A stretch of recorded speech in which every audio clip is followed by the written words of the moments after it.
Vidushin եք թե Այո։ Vidushin ուրեմն դեռ դինստի։ Հարութ, տեղա Vidushin նստում։ Ճշտյան։ Vidushin ստեղա, հա, պրեզենտացիաներն ատել, հա։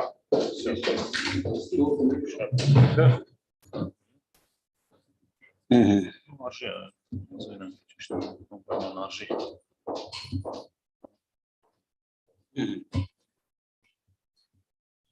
Պրեզենտացիաները որտեղ են դնում։ Ընդեղից, հա։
Okay.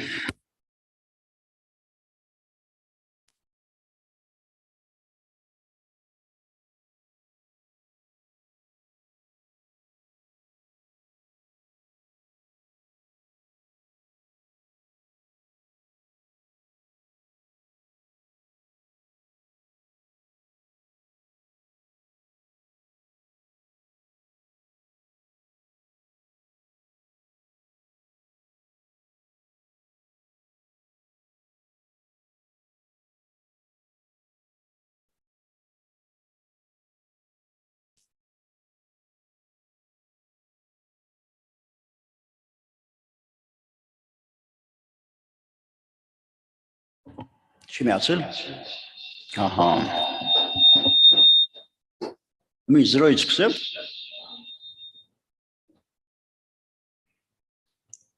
Okay.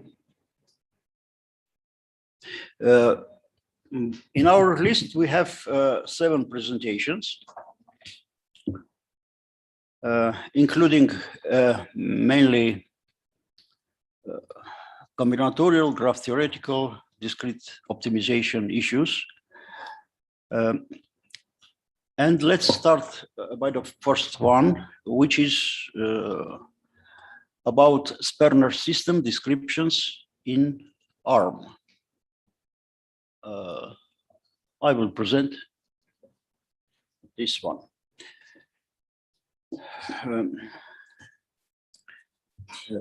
This presentation is about data mining, which is how to find useful knowledge in large amounts of information. A few words I want to tell here about the general data mining, because even if besides our everyday discussions, even if we take a monograph about data mining, you can find there the whole history of mathematical analysis, algorithmic analysis. Everything related to statistics, to algebra, to these kind of things, all are included in several books, not in all, but in several. But data mining is a discipline that is coming after statistics, after this algebra and similar things. There are things that are specifically representing the data mining itself. So one of the core technique is association rule mining, ARM, which is in our title of this presentation. And ARM means generation of production type rules. A implies B, where A is some collection of attributes, some conjunction, and B is similar. They are non-intersecting in general. So I will speak about association rule mining.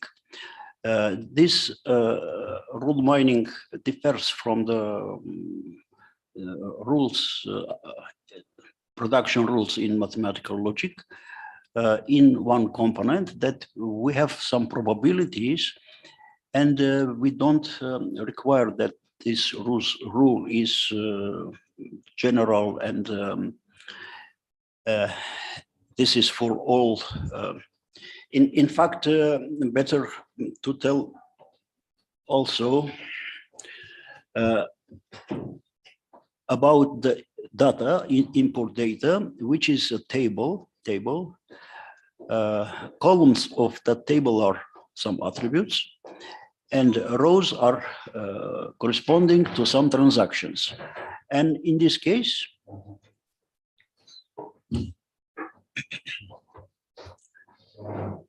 And in this case, we define a rule A implies B, and we require that this happens with a very high some probability. There are parameters for this description of this high probability. This is through the so-called support and confidence. Okay, it is well known that to generate rules, there is a first basic, very hard step. This step is in generation of frequent item sets, frequent set collections of attributes. And this is completely combinatorial problem. The best interpretation is through the n-dimensional unit cube. And the base principle is that these frequent subsets of attributes, they compose a monotone structure. Monotone, in fact, monotone Boolean function. This is in case when our table is filled by zeros and ones. Okay, so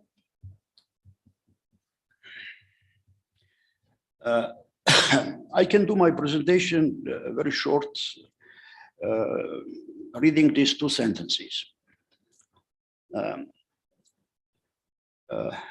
What I have here, data structures used in association rule mining algorithms are presented in terms of Sperner systems. This is our approach when we are representing them by the Sperner systems.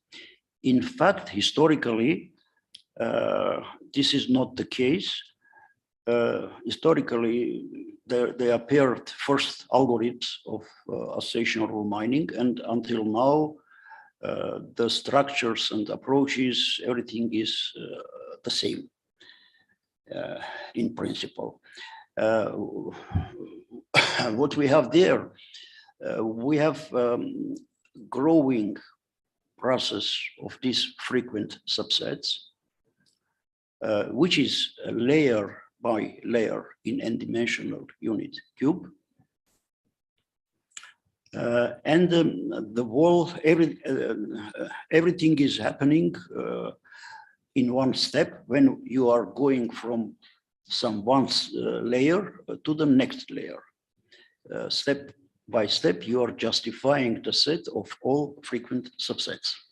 So instead of this layer by layer, which we suggest to make descriptions by Sperner systems, which is changing the situation with this description, because layer by layer is a flat plane description, and Sperner system is a space structure. So the second of my two sentences, this helps to minimize the necessary algorithmic resource, also making transparent the data sets and their interrelations. Everything that I want to tell is accumulated in this picture. Here we have two layers of n-dimensional unit cube. This is layer k-1. Here in that layer, we have some set lk-1, some set of frequent item sets, frequent attribute sets. And of course, the remainder part is the part of sets of attributes that are not frequent. They appear with a smaller, with a less probability. And here we use some terminology from discrete isoperimetric problem. They are very simple here in this case. I1 lk-1, this is all internal points generated by LK minus 1. You see all this set. The remainder set is the shadow of the complementary set, this part. And we also have vertices, an area where each vertex has a support value, to say probability of appearance value, which is less than minimum support. So in this terminology, it's possible to give exact descriptions because in de facto algorithm of association rule mining, which is the a priori algorithm. In that algorithm, everything is very, how to say, coming from practical side are not justified. Because of this, we are losing some, how to say, we have to apply some additional operations that are not necessary. And so the time frame of this algorithm is increasing. So in this terminology of internal vertices, shadow vertices, and part that is not supported well, in these terms and in terms of intersections of this set, we demonstrated that the move from flat layer-based descriptions to the space-based descriptions through the Sperner systems is able to exactly justify which part represent which kind of collections of attributes. This is given by two theorems. So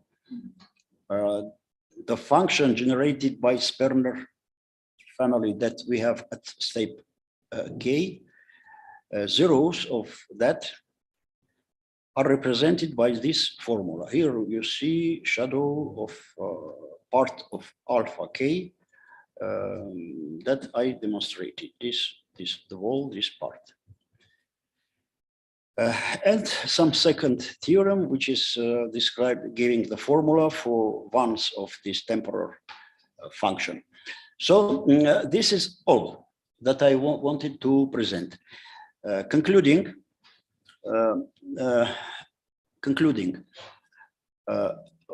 I want to say that a priori, which is the de facto standard approach to association rule mining, not only this algorithm, but of course today we have plenty of different other algorithms. That one is giving some interpretation, which is logical, which is correct, but is very much approximate. So having our technique of this discrete optimization and n-cube relations, etc., we found it out that the use of Sperner families here is very useful. Probably it's mandatory. This is the whole story. So I am chairing and I am lecturing. So questions to me. Questions to me.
here in this, in our task, we are generating not in a general picture, but we're generating by layers.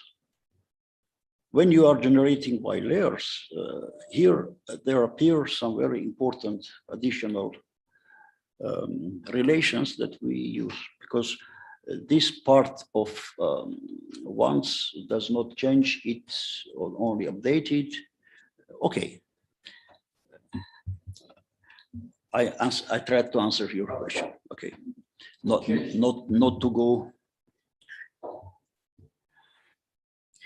If no more questions, then let's close this.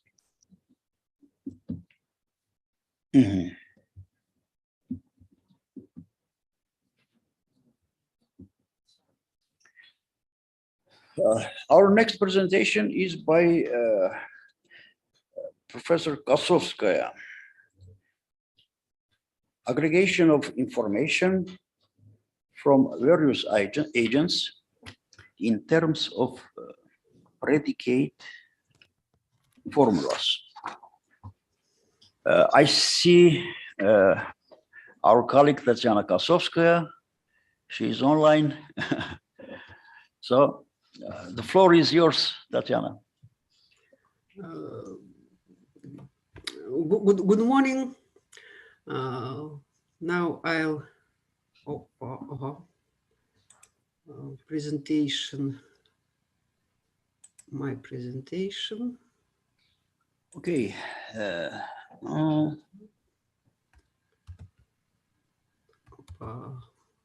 No. My speech will be devoted to the aggregation of information from various agents in terms of predicate formulas. First of all, why predicate formulas? If we deal with complex structured object, then it is very convenient to use properties of its elements and relations that are between these elements. I will speak about two problems. The first one is very simple, very simple. And the second one is rather complicated.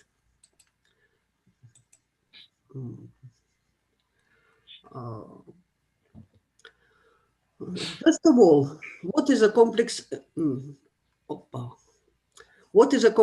object?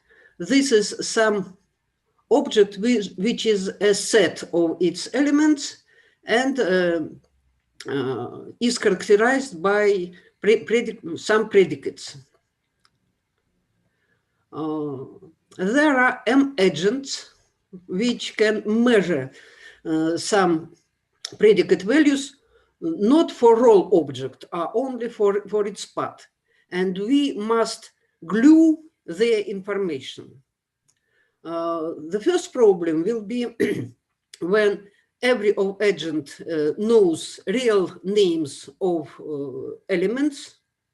And that's why it is very simple to make a conjunction of that information which they have and to get all information about object. It is very simple, and I will not stop on this problem.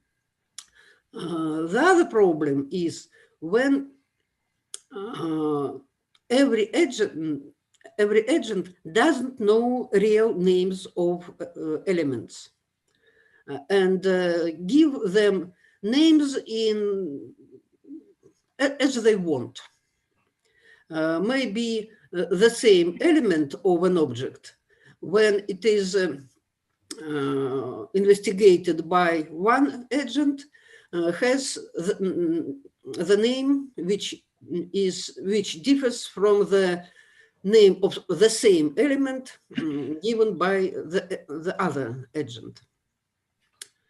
This is the first problem. In the first, each agent does not know real names of the object and give them these elements his own names. We must construct a all description of an object in the form of conjunction of literals that specify the properties. Every agent deals with this solution of first problem is not interesting. I will illustrate the algorithm of the problem to decision by model example when they see fragments of such a box. It's very simple and maybe and understandable. This box is described in the terms of two predicates, angle and x lies on the line yz. Первая проблема.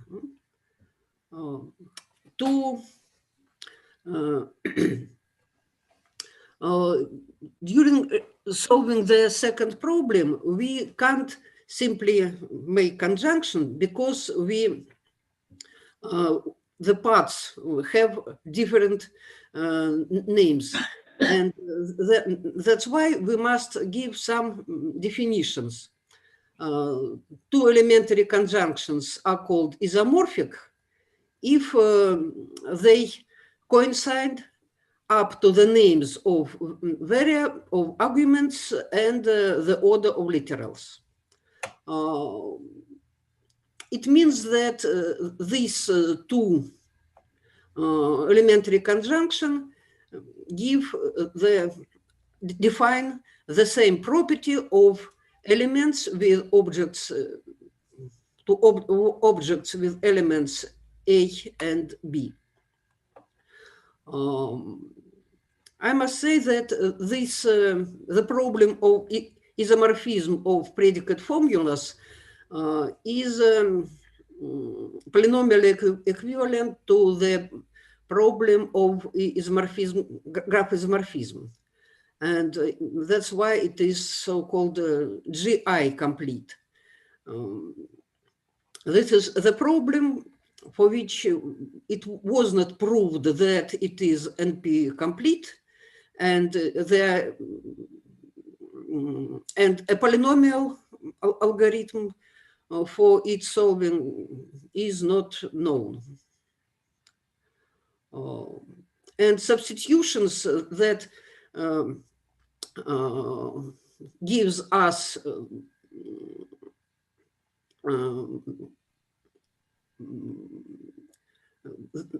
that define what variable must be substituted for the other is called a unifier. The second definition, elementary conjunction, is called a common up to the names of arguments subformula of two elementary conjunction if it is isomorphic to some subformula H3, A' and B' of A and B respectively. It means that some elementary conjunctions may describe different objects, but they have common parts. Such parts that apply the same property. Elementary conjunction M is called maximal common up to the names of arguments subformula if it is a common subformula and adding of at least one conjunctive term deletes this property. And conjunction of literals from A which are not in A prime is called a complement of A strich up to A. That is all properties of elements that don't, they are not included in M, are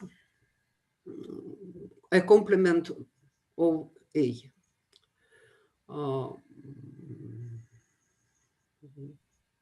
Так, вот то.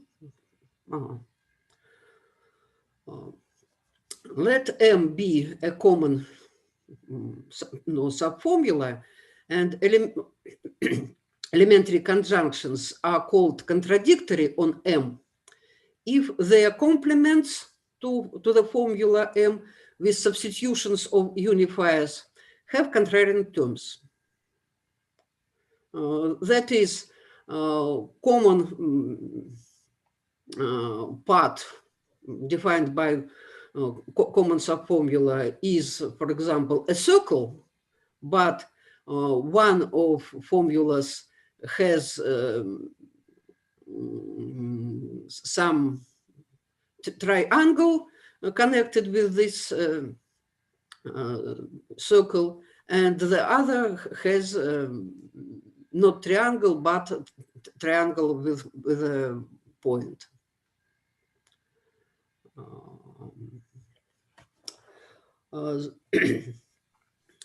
To solve the problem 2, we must search only such parts of an element that are first isomorphic and second are not in contradiction.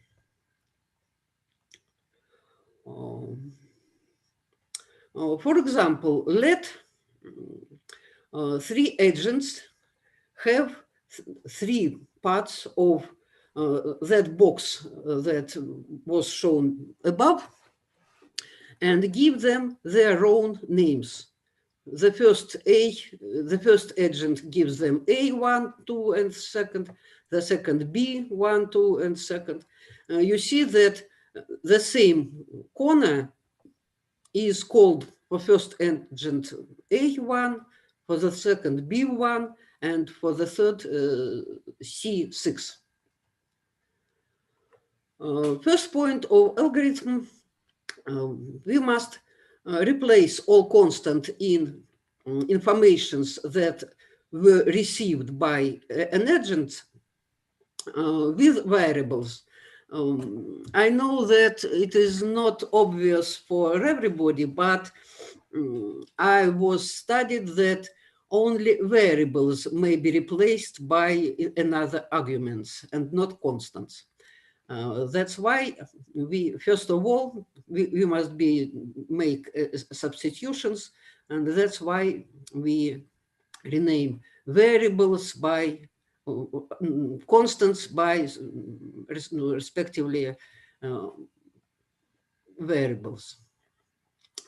The second, for each pair of formulas I and Ig, extract the maximal common subformulas and check them for contradiction.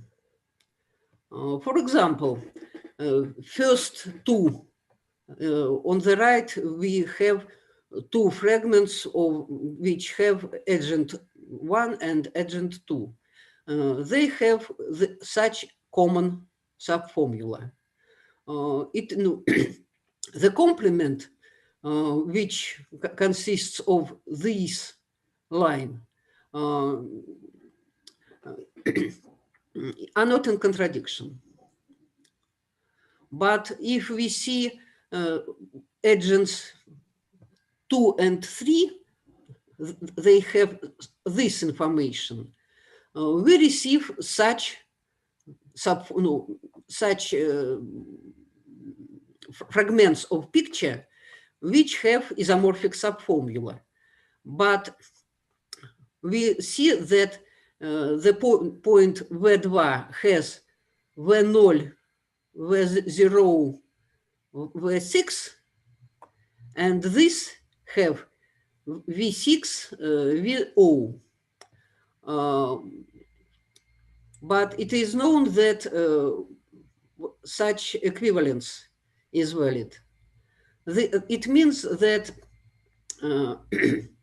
they are in contradiction with this, on this subformula, and variable V2 must be deleted from complement of these two informations. But deleting of this variable remains only this line and 3 points. This line and 3 points. That's all. Analogously, the common part of I1 and I3 contains contradiction.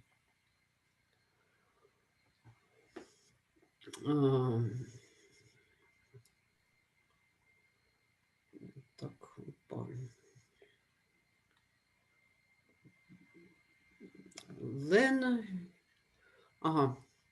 point 4. For each I, identify the variables C, I, G, which are, and replace the name in the identified variables in substitution part of the unifier. We have such variables, and that's why we have that our 3 parts that were received by agents have identified this, and this. Identified alpha 1, alpha 1, and 2. And the second variable, the variables U4 and U4 in this are identified. These two are identified, but all these variables are not identified.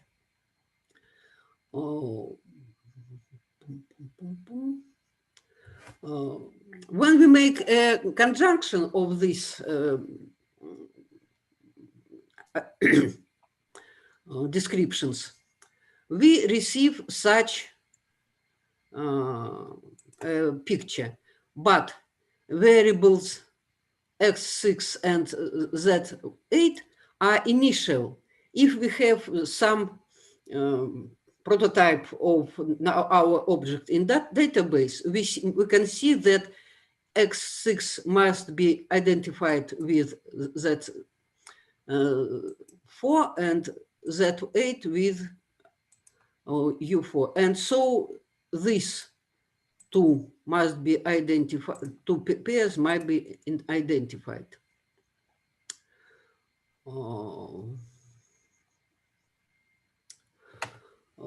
This algorithm is rather complex, and for the problem 1, it is a polynomial one and has such estimate. For the problem 2, it is exponential one, even because we must check isomorphism of predicate formulas. But analyzing this estimate, we can see that if our investigated object has very many elements with different properties, the number of steps decreases very much, because we firstly may understand what are elements of the objects, and then glue according to their properties.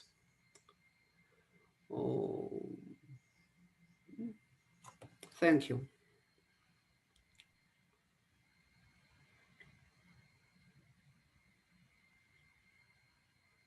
I don't hear. Aha, now you hear? Yes. Thank you very much. So, questions, if any. Okay, then I have a question.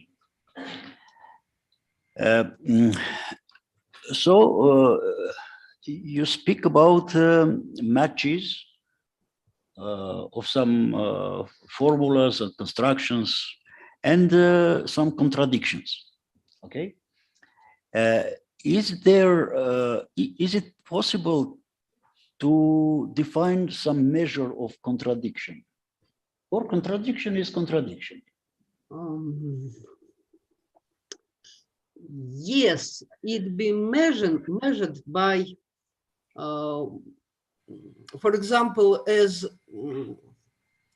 a part of such elements that came to contradiction, and their part according to the whole object. If only one element is in contradiction and all object has about 100 elements, we can say that these parts are similar to each other. Moreover, it may be calculated what part, a number of contradictory elements to a number of all elements, and with what достоверность. Reliability. Reliability. As the relation of such predicate formulas that leads to contradiction to the whole number of predicate formulas. Thank you. But if no more questions, then I have second question. I also want to use this opportunity to ask you. Let's say in our group, we're doing a lot of, we're solving a lot of problems about reconstruction. So you have some initial information about something, but not complete, but you may check some points, check some situations, you may ask some questions, raise some questions, and they try to get answer to these local questions. And then step by step, by the use of these questions, we are trying to reconstruct the complete picture. In your case, of course, you have contradiction. You can try to make some check, if it's possible, so that you complete your information, and completing recursively, probably you can make a match between two things. Is this possible or not? No. If we, during our research, can complete information, verificate some information, yes? To solve, let's say your boxes, example with boxes, okay? This is some particular example. You have, at the beginning, you know the model. You know that there are vertices, there are, around each vertex, you have you can have 3 lines, etc. So maybe that you can ask a question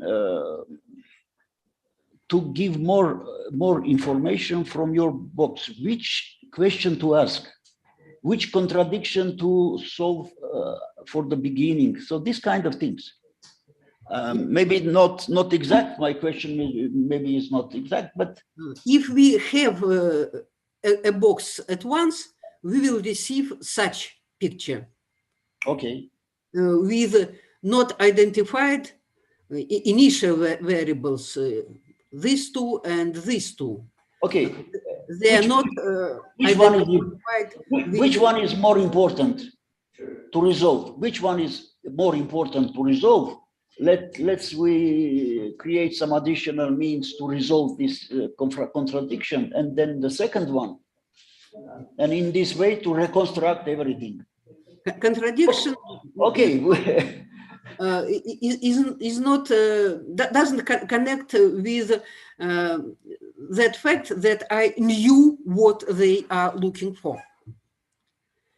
It is only to the information with the other agent. Okay, but it is not. But to find a way to manage this. Good. Thank you. We will continue probably this discussion. Thank you, Professor Kasovska. We are very happy that you are together with us, with your experience, with your St. Petersburg University, and with all of this. Thank you. Thank you. And let's go to the next presentation.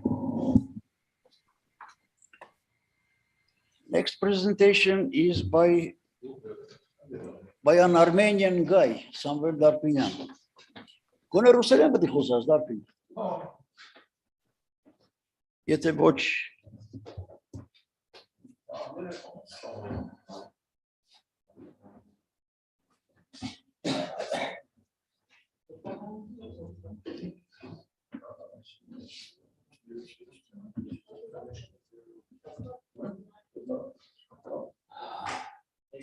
Վլադիմիր Զոհակյան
Граф называется направление, если между двух вершин существует. Граф называется направление. Граф это направление.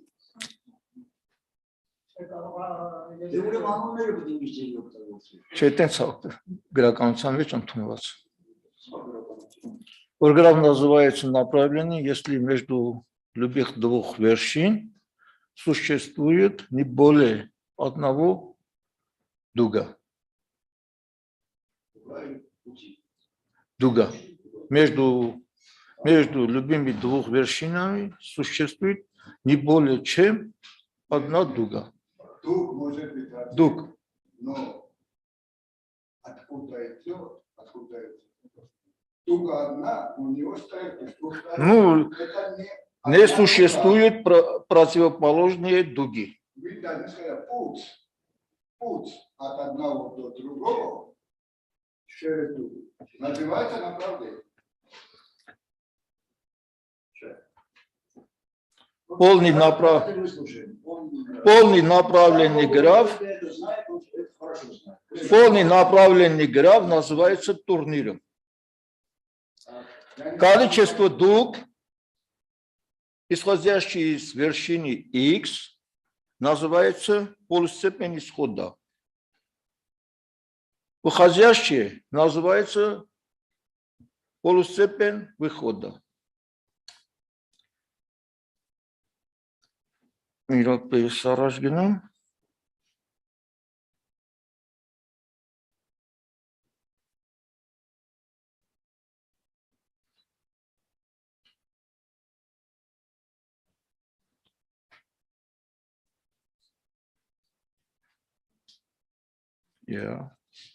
Հաջորդ էջը ոնց են լինում։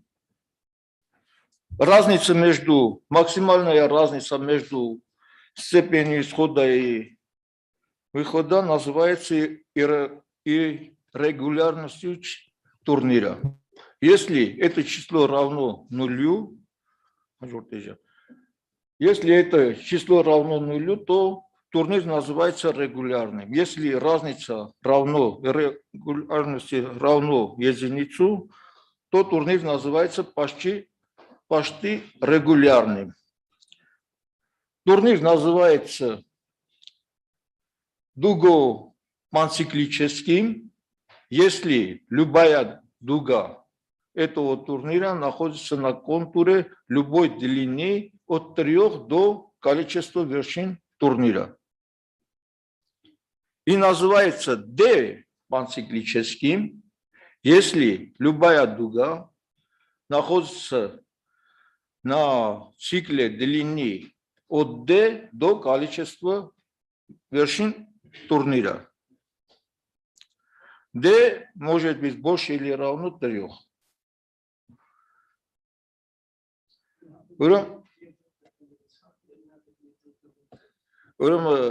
Турнир называется D дугопанциклическим, если любая дуга находится на контуре любой длины от D до количества вершин турнира. Турнир называется сильно пансовязным, если между двух вершин существует путь длины от 3 до количества вершин турнира минус 1. И наоборот, существует путь из X в Y и путь из Y в X любой длины. И называется D связанным. Если турнир между двух вершин существует путь длины D, для любых двух вершин существует путь длины от D до P минус 1.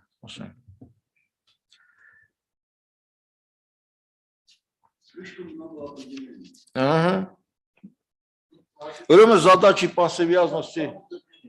Нет, классические определения. Задачи дугопан связности исследовали многие авторы, в частности, для регулярных турниров. Первый результат получил Алспач в 1967 году, что любой регулярный турнир, в любом регулярном турнире,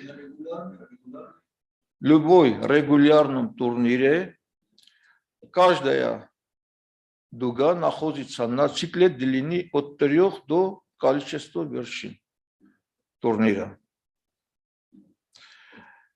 Потом Якобсен в 1972 году доказал, что почти регулярный турнир, когда разница между полустепенью исхода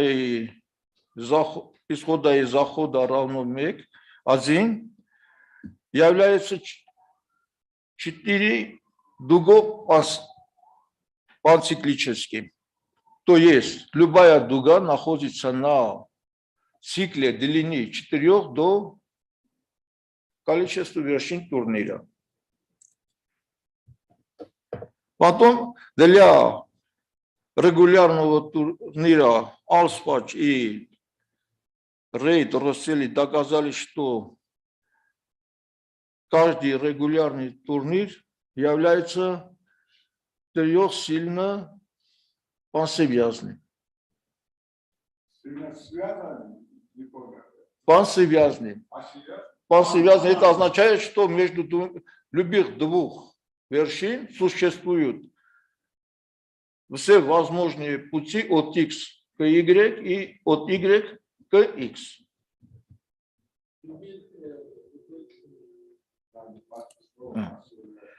Следующие работы.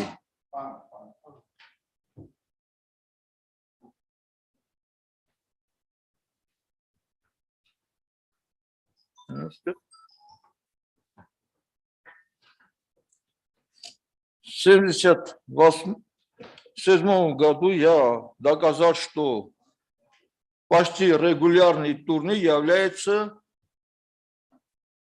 пансевязным. Почти регулярные турниры являются пансевязным. Потом Томасен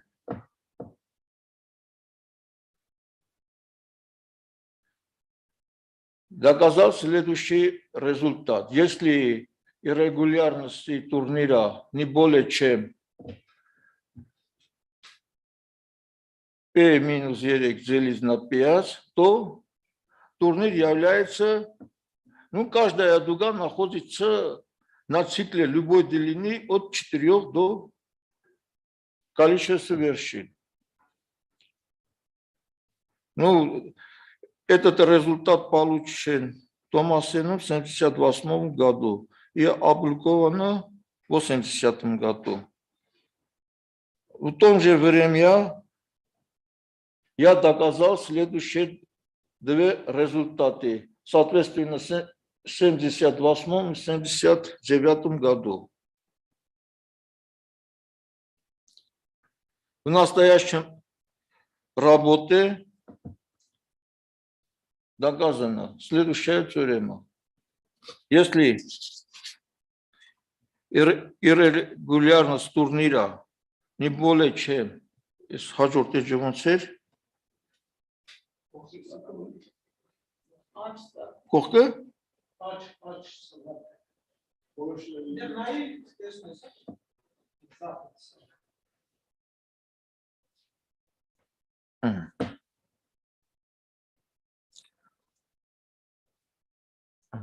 В настоящей работе доказали, что если регулярный турнире есть любая подмножество его вершин и мощность подмножества S не более чем почти 1/4 количество вершин, то от турнир T минус S содержит, если содержит путь x, y путь длины r, то он также содержит путь длины r плюс 1.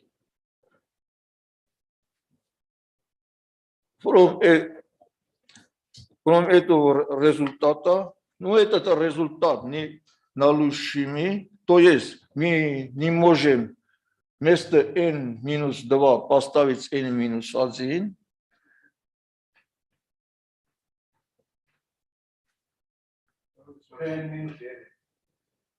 Ага. n минус 1.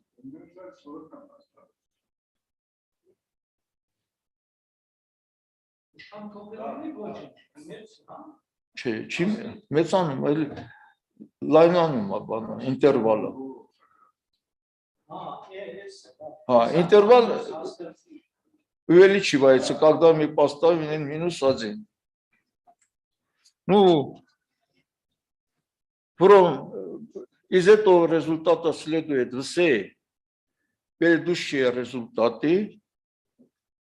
Кроме того, мои работы, которые я доказал раньше, ни один из них доказательство нигде не опубликовано. Ну, одна работа была в докладах Академии наук, а вторая была в видеоперепринте.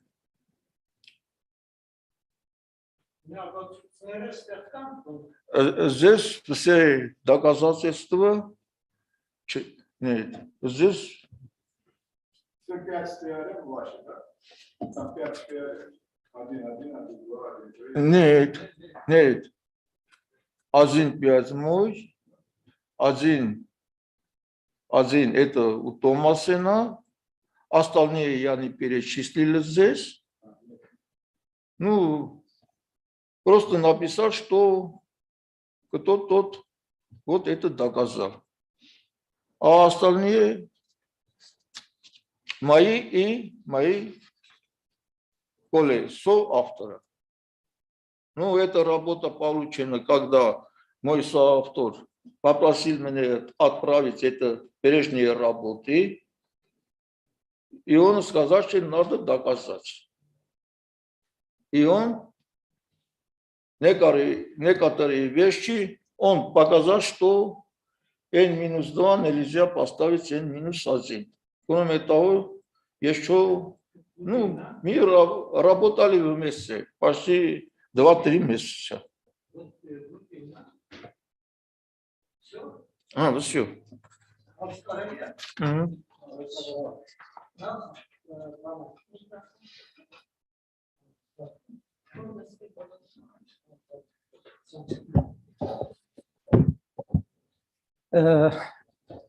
Разве регулярные турниры не изоморфны?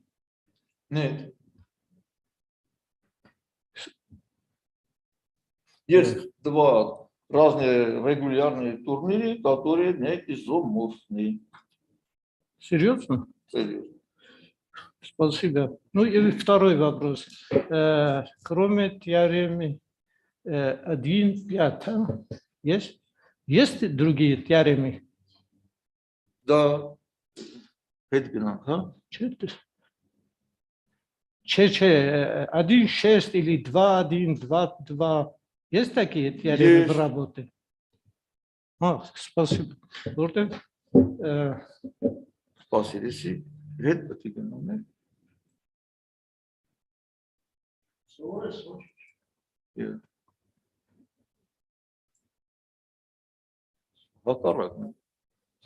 Atenção, söyletiyor. Sanvet.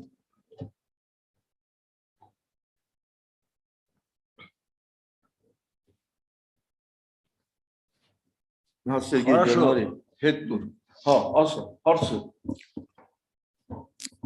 Че, сейчас у меня вопрос. Пожалуйста.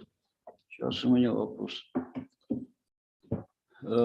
Первую теорему вот в связи с этой задачей ты решил когда?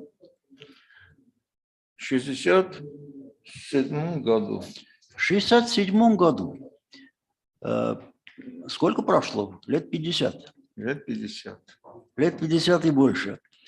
Хоть где-нибудь, кто-нибудь вот эти результаты применил где-то на практике, решая какую-то практическую задачу или нет? То есть это кому-то нужно или не нужно?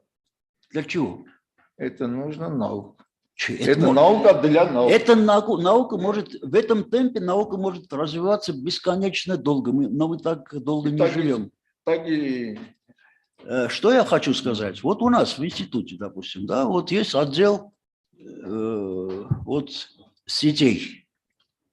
Владимир Григорьевич там ведет план сетей. Есть там такие задачи или нету? Хоть вы интересовались или нет? Относительно презентации. Если было бы хорошо хотя бы привести какой-то пример, что вот эта задача вот решается. То есть сейчас не модно математика для математики. Ну, турниры вообще-то используются в области социологии. Хорошо, вот надо было привести, по-моему, может, я не прав. В области войти. Так вот, надо было привести что-то, чтобы мы как-то поняли, о чем речь. В области генетики, когда мы каждая вершина раскрасим двумя цветами или трех цветами. Ну, конкретно я не занимался. Хорошо, тогда, если у нас будет семинар какой-то, можете в этом ключе рассказать все эти вещи? Можно. Но для этого время надо. Спасибо, через месяц. Дело в том, что вот эти турниры очень хорошо применяются в комбинаторике. А именно в комбинаторике, да. Ну вот эти теоремы можно применить в комбинаторике. Особенно вот я сталкивался, как решать задачу Бога. Наверное, знаете, известно. Задача Бога, Бог, Всевышний. Да. Который заключается в том, что как доказать, как самое меньшее количество путей существует при всякой разборке. Допустим, кубик Рубика, да? Сколько минимальных путей можно с любой точки, чтобы достичь цели, то есть собрать весь это. Есть такие задачи вообще? Да, есть задача, и вот Google решал в течение 13 лет экспериментально запустить задачу на компьютере, в течение 13 лет считал и дал решение 9 комбинаций. Крутить с любой позиции можно до конца дойти. 9 или меньше. Да, не больше. И приводится. Вот. Да. Вот я и говорю, что вот если вы будете свое это применять в комбинаторике, то есть вы теоретически перейдете, вот привяжете эту чистую теорию к прикладным комбинаторным задачам, оттуда уже будет выход и во всех, и психологии, и психиатрии, и прогнозирование и так далее. Он это может, но вы вдвоем вместе это лучше сделать. Я этим на не занимаюсь. следующей конференции, ради Бога. Да, ради Бога вместе с ним. Дайте нам новую статью. Можно, есть теорема Менделя. Да. Прекрасно применяется. Вот я... Нет, не только найти, а высчитать минимальное количество из этих всех путей. Если там очень много, там 9 миллионов комбинаций из этих. Да. Ну, конкретно я скажу, что в монографии Кутина, он по теории графов имеет два большие книги. Там все это прикладные задачи, они сисляют. Вот в таком области можно применять какой-то ссылку. Хорошо, спасибо. Спасибо за презентацию. Пошли.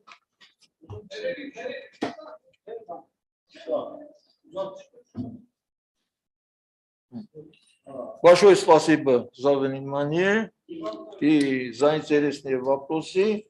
В следующий раз я, наверное, буду более удобно для слушателя. Ну, наверное, моя ошибка то, что нужно было... Закрыли эту сессию, мы уже закрыли. Работа. Да. Следующий.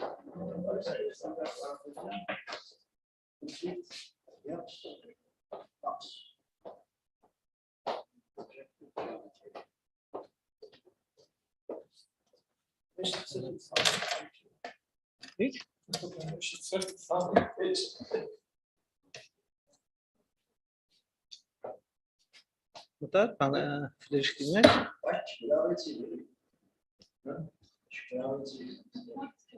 Sonra böyle.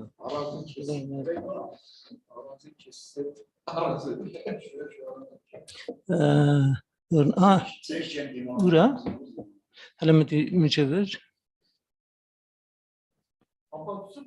Gına.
Հայերեն չի կարելի, կամ ռուսերեն, կամ անգլերեն։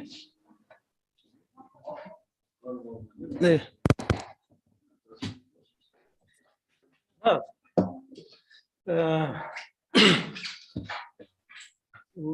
We consider the problem of finding the size of the maximal and minimal caps in projective geometry PG and 3.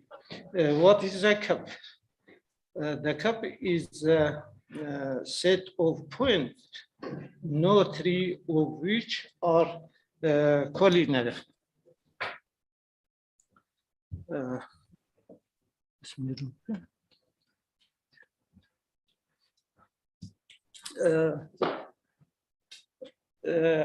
Now there are for some N and Q, there are exact value of the caps maximal and minima. In the cases when Q equal 2, then the size of the maximal cap is 2 power n. If for Q n2, and Q any prime number, the size or the cardinality of the maximal cup is Q plus 1 if Q is odd, and and for even Q's, the size is equal to Q plus 2. These things are defined or not? AG, PG? What? Is we denote by S2 Q. AG and Q, what means? AG, it is a fine geometry on the Galois field, and PG and Q is the projective geometry on the Galois field.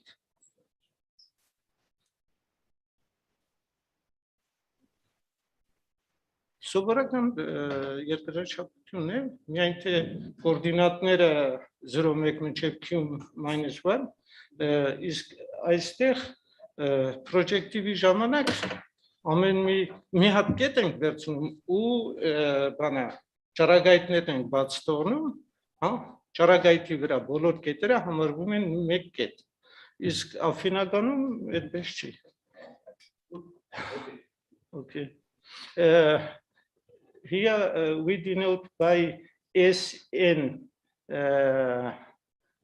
SN2 the size of the maximal cups in affine geometry, and S prime 2Q NQ the size of the maximal cups in projective geometry.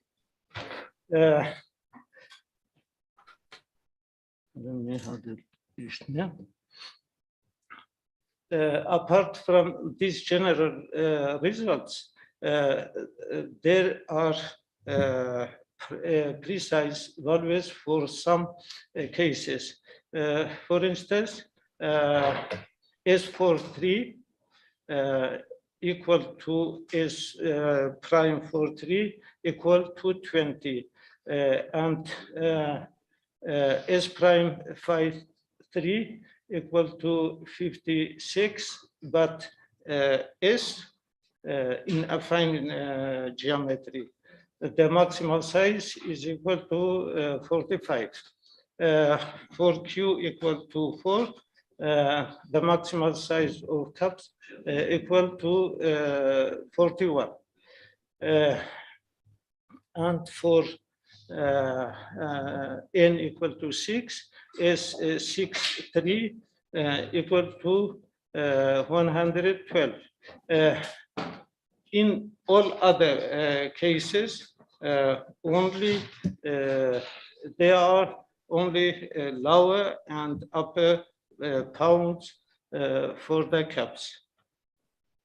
Ճշգրիտ մյուսների համար հայտնի չի։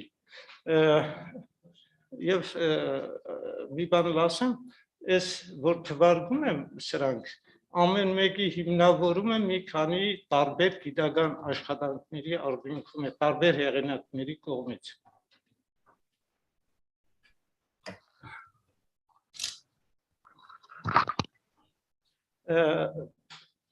For minimal cups, there is upper bound square from 2 multiplied by Q in the power n minus 1 divided by 2. If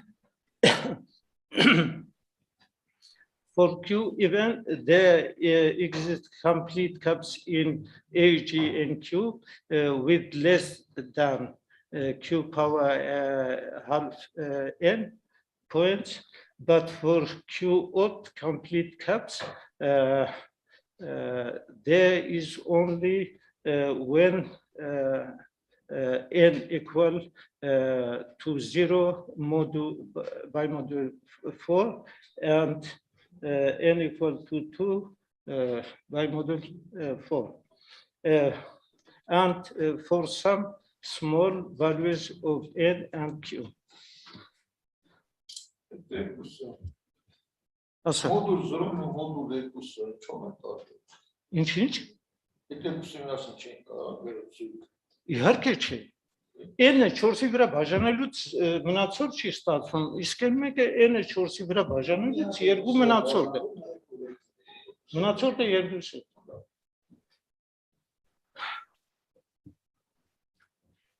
In this paper, we give two new recurrence constructions for complete cups in projective geometry, which implies some well-known results. Let's introduce some notation. Let's denote by Bn the set of points from AGN3, all the coordinates of the points are 1 or 2. And by B prime n, the set of points, the set of all points, the first coordinate for them is equal to 1, and the other coordinate equal to 1 or 2. And the last definition or notation, let's denote by Pn the set of points from AGN3 satisfying the following two conditions. For any two distinct points from Pn, there exists I coordinate such that alpha I equal to beta I equal to 0. For every two distinct points, and the second condition, for any triple of distinct points, alpha, beta, gamma from Pn, the sum is not equal to 0. Barber, gerek yeteri gumara modul gerek ol 0 չի.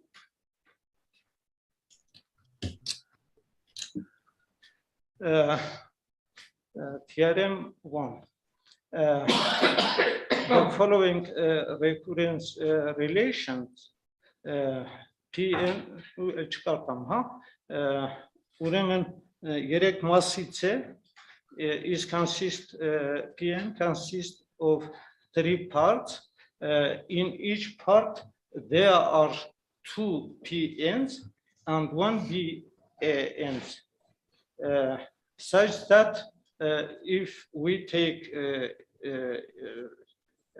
any pair of parts, there is a part which contains P in ավելի փոքր բաների համար էլի, օրինակ առաջի երկրորդի մեջ ընդհանուր մասը Pn1 է, չէ, եւ առաջի մասում կա եւ երկրորդում Pn3-ը կա, Pn3-ը վերջում է, երրորդ մասի մեջ է,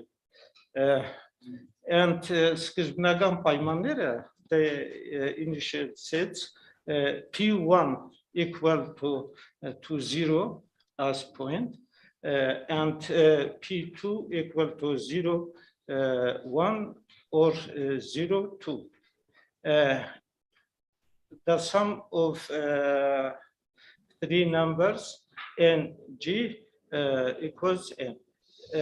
These constructions yield a complete Pn set. The set is called complete if it is impossible to extend it to the large one.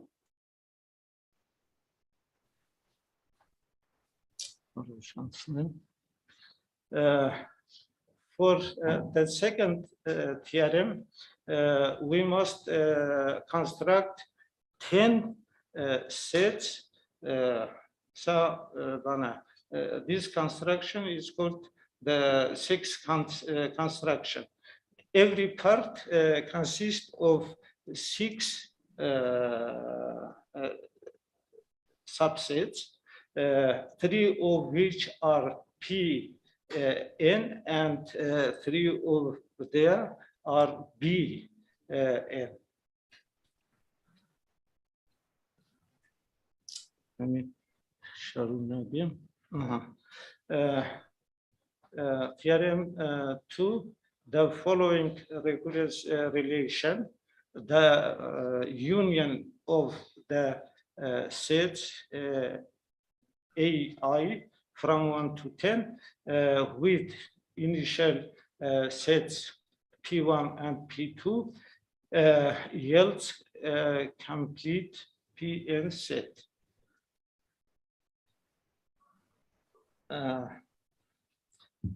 Այս երկու PN-ները, որ կառուցում ենք, օժանդակ բազմություններ են, էլի։ Չնայած ամեն մեկը այս երկրորդ պայմանների այս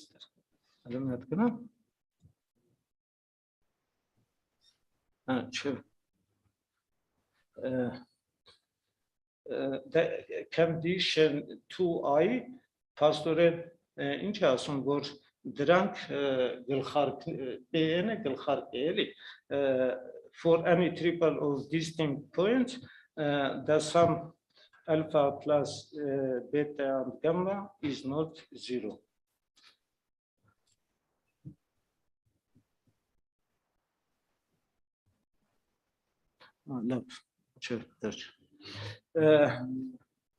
Theorem 3, it is the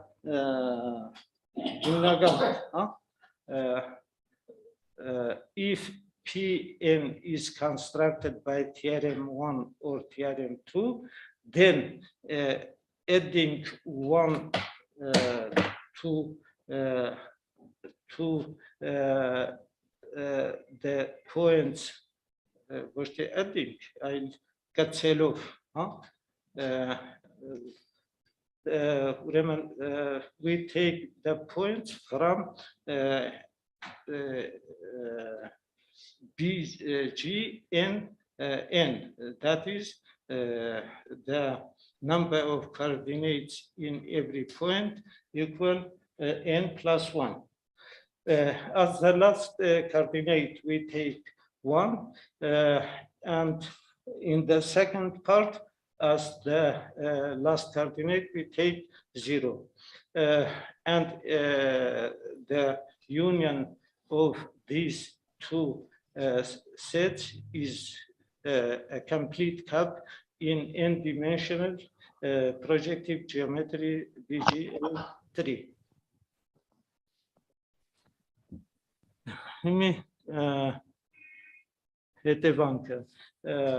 For every natural number n, the size of maximal cut in projective geometry n3 is not less than the size of Pn plus 2 power n minus 1.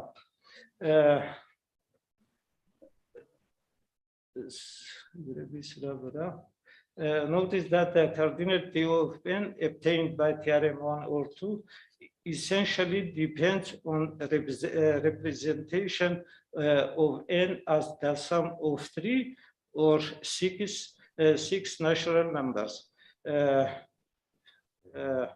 If we present 6 as the sum of 3 2's, 2 plus 2 plus 2, and applying theorem 2, we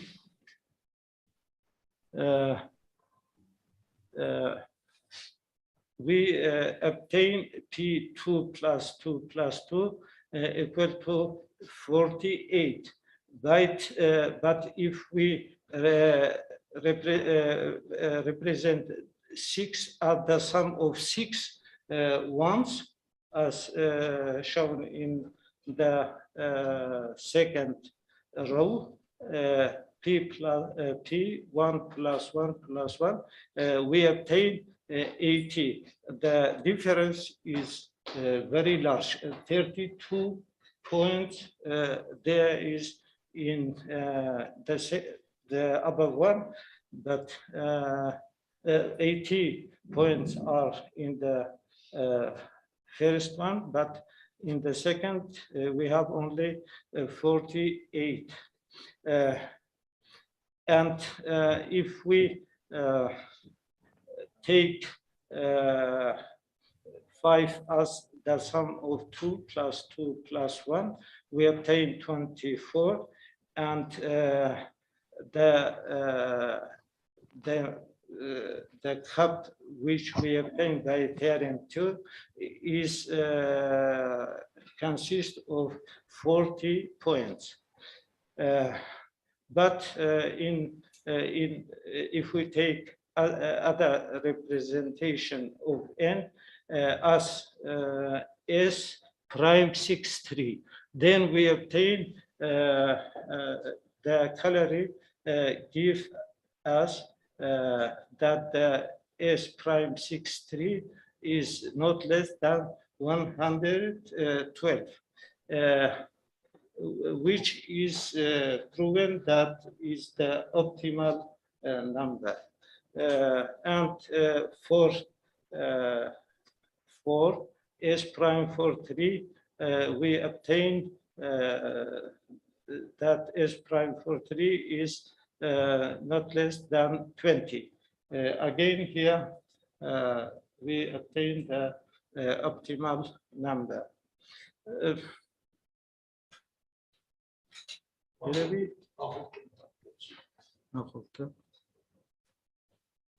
Why? 3 or 6. The sum.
George, iron shot ansang. Other questions?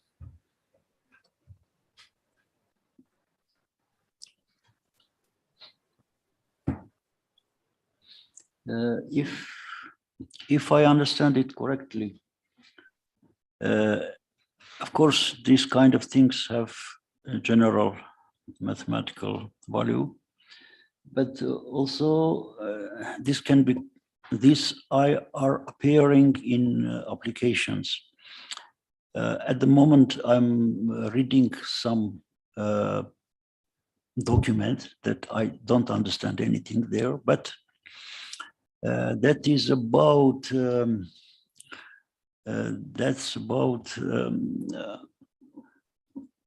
quantum field theory,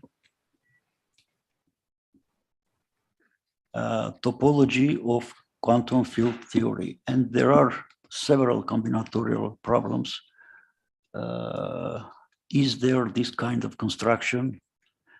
How complete is? Maybe these things are related one is related to the other, maybe. Anyway, of course, in this, there is not only theoretical, but also some practical value. And it is better to speak about that, to know about that. This is my question, really, opinion. If there are no other questions, then let's thank again.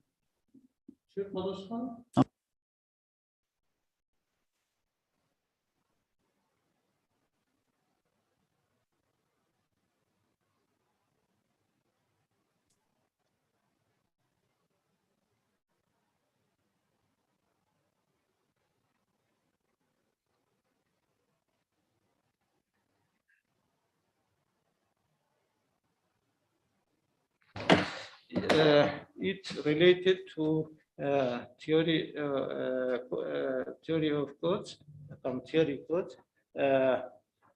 If we construct, take the points of the cap as the columns of the matrix, then we obtain the check matrix for the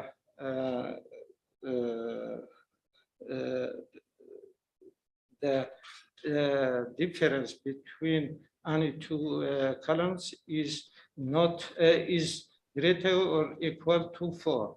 And it is known that the theory of codes is very and very many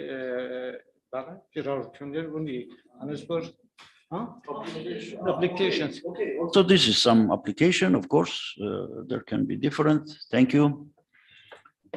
Thank you. And can we go to the next presentation, which is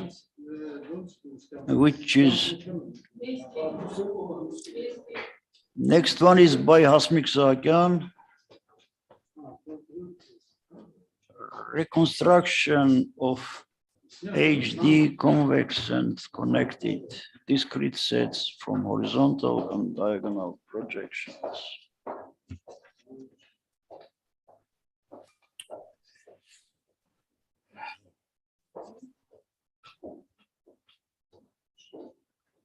Yes.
Okay, thank you.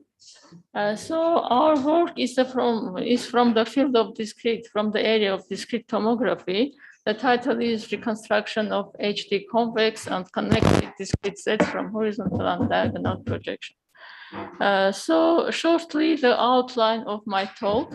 First, I will present the problem definition. Then I will describe the structure of HD convex and connected discrete sets. I will give representation by satisfiability formula, and I will speak about the complexity of the problem. So what is discrete tomography?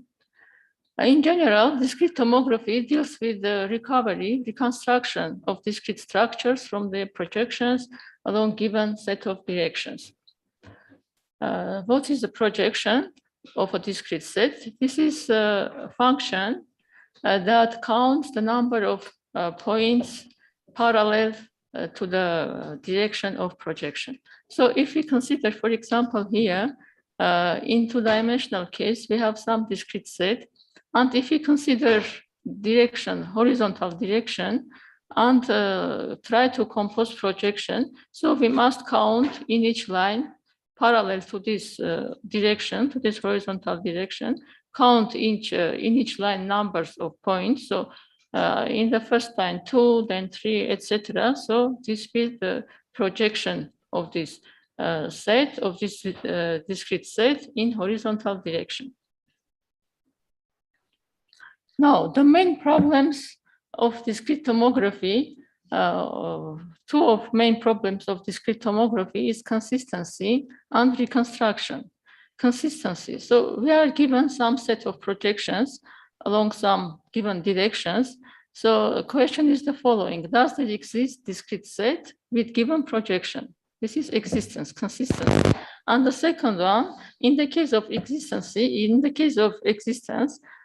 reconstruct the set. So given projections, reconstruct the set from the given projections. These two problems in discrete tomography are known as NP-complete, NP-hard problems. Even in the case of two-dimensional case, even if we are given more than at least three non-parallel projection in non-parallel directions. So due to the complexity, most attention is given to the two-dimensional case. And in the simplest case, when only two projections are given, namely projections in horizontal and vertical direction, the problem can be solved in polynomial time, by polynomial algorithm. But in this case, the set of solutions may be large, and any knowledge that we know about the object to be reconstructed, to be recovered, can help to reduce the set of solutions. So using geometrical knowledge, such as convexity and connectedness, is very well studied area, and many researchers' studies are devoted to this problem. And one of them, consistency reconstruction problems, to reconstruct the object from given horizontal and vertical projections. But here is additional requirement, additional constraints, that the recovered set must be convex and connected. So this case is also can be solved in polynomial time. And the authors introduced a technique. They reduce the problem, they represent the problem as Boolean formula, and reduced in this way the problem to the satisfiability formula, namely two satisfiability formula when in each clause they exist exactly two literal, and showing in this way that problem can be solved in polynomial time.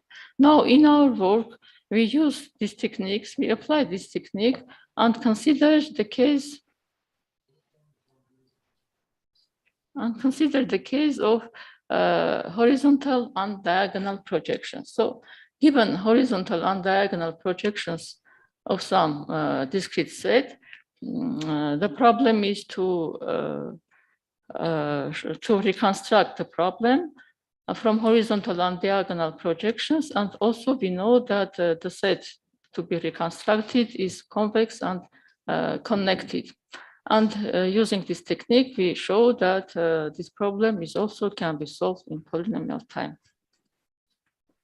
So shortly, formal definition, what is horizontal and diagonal projection. So discrete set given in two-dimensional case, discrete set can be identified with binary matrix when ones of the matrix correspond to the cells of the object. So horizontal projection is counted in this way, so the sum of ones in each row of the matrix, and diagonal projection counts the ones in each diagonal of the matrix, or the same counts the points in each diagonal line of the discrete set. So this is horizontal projection, this is diagonal projection. Formally, what is convex and what is connected? What is convexity, what is connectivity? Given discrete set is horizontally convex if the cells points of the object compose form continuous interval. That is no empty points inside. Here we see that our object is horizontally convex because in each row, I say that points compose an interval, continuous interval. And in this given example, this object is also diagonal convex because we see that in each diagonal line, points compose again intervals filled with these points, no empty space inside. This is horizontal and diagonal convexity, and what is connectedness of the object of the discrete set. If we speak about horizontal and diagonal connectivity, so if we have some point, it has two horizontal neighbors, these two ones, right and left, and has two diagonal neighbors, these two ones. So 2 points are connected horizontally and diagonally if there is a path between these points going step by step, either in horizontal direction or diagonal direction. For example, these two points are HD connected because we can go in this way. We can go diagonally through this point and horizontally through this point. So these 2 points are connected going by horizontal and diagonal neighbors. No. What is? Yes, I can go using only steps going diagonally or horizontally. So I can go horizontally in this way till this point and go diagonally till this point. So only using these steps, diagonal or horizontal, I can connect these 2 points. So there is a path between them. So this is connectedness of discrete set, horizontal and diagonal connectedness. Now, the next, I want to describe some special regions in order to be able to describe the structure of our set, of our convex and connected set. So what is special regions in this area? So I define 4 regions called corner regions: upper left corner, upper right corner, down left corner, and down right corner. What is this? So if some point belongs to this region, then its horizontal neighbor, left horizontal neighbor, and upright diagonal neighbor must again belong to this region. In this picture it is shown, and here is the formal description. So this is upper left corner. Similarly is defined next corners. For example, here, down right corner, if some point belongs to this region, then its horizontal neighbor, right horizontal neighbor must be again belong to this region, and diagonal down left diagonal neighbor must belong to this region. So these 2 regions are essential in the description of our object.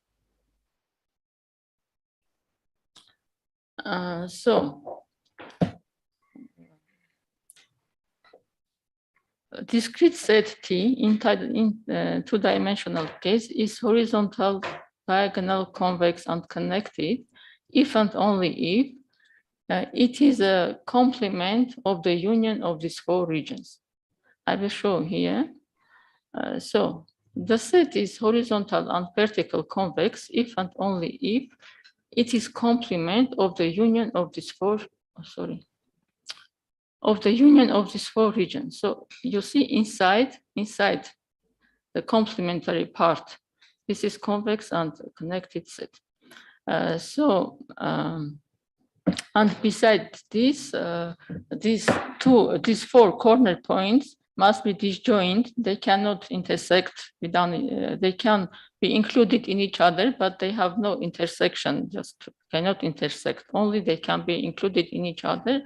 And besides it, the connectivity condition must be held. So these 2 kind of pictures cannot appear in our case, because if such picture appears, so if this point belongs to some region, some corner region, and this point, this white point, these two white points belong to the different corner regions, then in this case, these blue points cannot be connected in our case. And the same here, if these two white points belong to different corner regions, then these 2 points cannot be connected in our case. So this lemma states that the discrete set is HD convex and connected if and only if its complement is the union of this region. These regions are disjoint, and also connectivity conditions must be held. Now, using all these properties or these constraints, restrictions, we compose some satisfiability formula, and we prove that the formula is satisfiable if and only if there exists HD convex connected set with given horizontal and diagonal projection. I will not give you details. I just explain which clauses contains the whole formula. So the clauses is the following. First, the corner regions must be satisfied, and I give only one detailed description of these corner regions, this upper left corner region.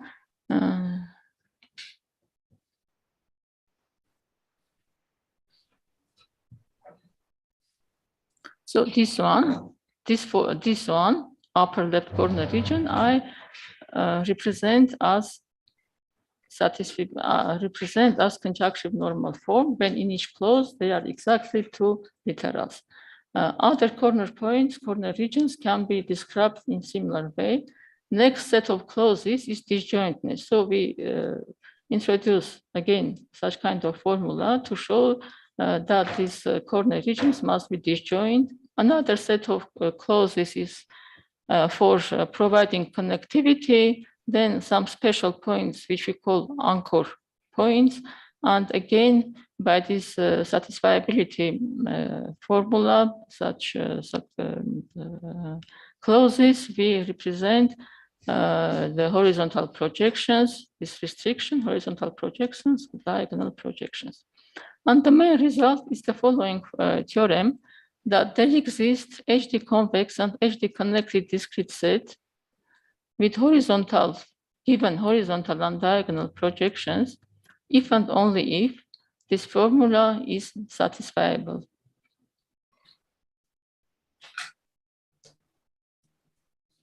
And the corresponding algorithm, how to compose, how to reconstruct, if given a formula and it is satisfiable, how to reconstruct the set which is convex and connected and has given horizontal and diagonal projections. And about the complexity, such that two-satisfiability formula the two-side problem is polynomial, and our constructed formula has the size OMN, then we can conclude. No, here is no MN, but M times N. Here's this mistake. M times N. M uncommon. M uncommon. No, not comma. It's a mistake. M times N. And concluding, this result on this algorithm gives us a solution of this problem in polynomial time. I hope I was short. Thank you. Thank you. Jorge.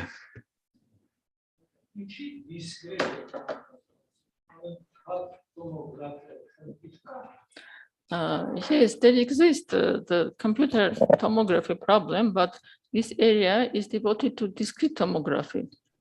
When our object to be reconstructed, într-adevăr, but mești utilități. Într-adevăr, in general, there exists, yes.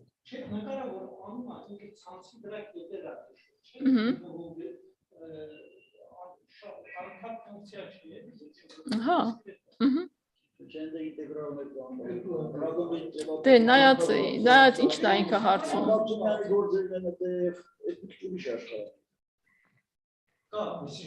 Ka. Aju, ka.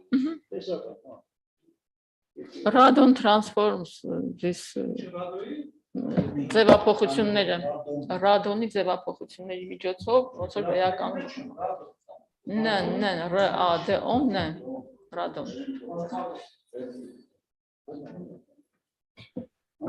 Как я понимаю, у вас доклад был посвящен приведению НП задач для решения в реальное время. Обычно такие методы не полиномиальных задач. No, the problem is problem is polynomial. Now, in general, discrete tomography problem, when we are given at least three different projections in non-parallel directions, then problem is NP complete.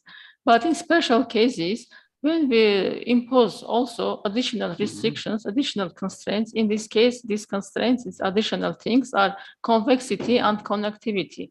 So imposing these additional constraints, the problem is reduced to polynomial case. So this is not general problem. This is some problem with these constraints and with this given property. So this is polynomial.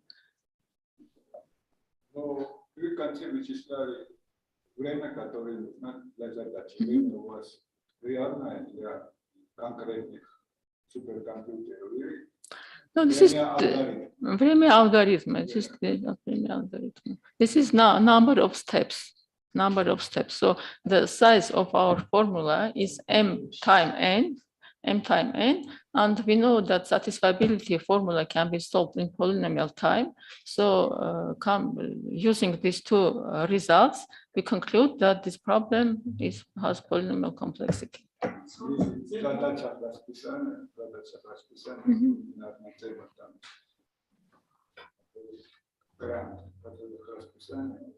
Проблематично стоит этот вопрос. То есть он доля как будто решаться элементарно, но остается, что там, как НП Complete, yes. И вот мне очень трудно с того, чтобы его как-то привести к тем задачам, которые уже можно будет хотя бы на суперкомпьютере решаться. Значит, to make it parallel, yes, to make it possible to solve parallelly. So the split into separate problems.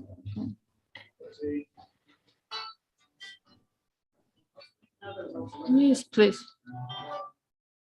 Միայն նայում եք ցախ, չէ՞, ցախ եք նայում, մեկ էլ դիագոնալ։ Աչ ու ցախ, վերև ներքև։ Այդ չէ, դիագոնալով եք գնում։ No, just a minute, I will show you. Ուրեմն ուշադիր չէ ես։ No, when I describe the regions, so in this region, we look at the right and upper right. For this region, we look for right. So these are special regions, but in general, the problem is vertical check. No, only horizontal and diagonal, no vertical. Vertical case of horizontal and vertical is solved. And Miss Ankinag is so the next. So there are some studies, some researchers devoted to diagonal and anti-diagonal, only to these diagonals, and again with some additional constraints it is solved. But this case with one horizontal and one diagonal, to my knowledge, there is no research to this direction. Yes. M hat doch, N hat sion, so this can be added. M uncommon. Բայց գնում է O այդքան էլի ոնց որ թե կոնստանտ գործակցով այդքան անգամ գնում է, Դες եկեք նայենք իսպանացիները, ես ուղղակի I didn't bring here detailed formulas, otherwise I could give you the exact number. For example, if we consider here, so M by N, here we have two clauses. From երկու անգամ M անգամ N, չէ? So for each corner region, we have two clauses and M by N, M time N. So this is one corner region. So we have 4 corner regions, then 8 M by N, okay? And this disjointness, this is also, if I brought the formula, I could count the number of clauses.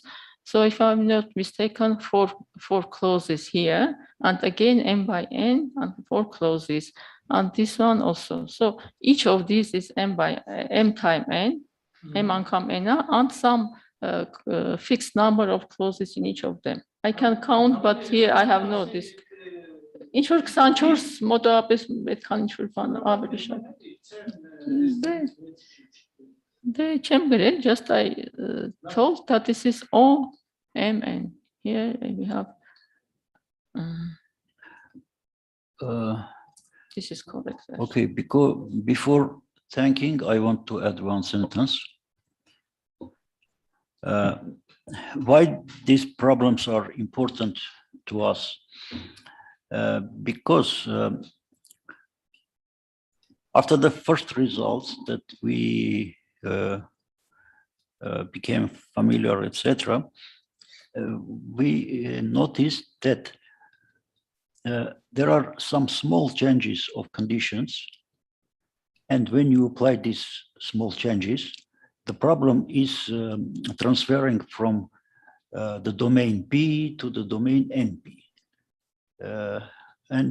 Just we want to understand, because this is good collection of examples of this kind, that the border between P and NP is very much dependent on conditions, on formulation of your problem. Just this is important. Okay.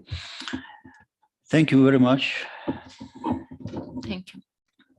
We have 2 more presentations, and we ask very much to go quickly. Yes, Jorak can do this.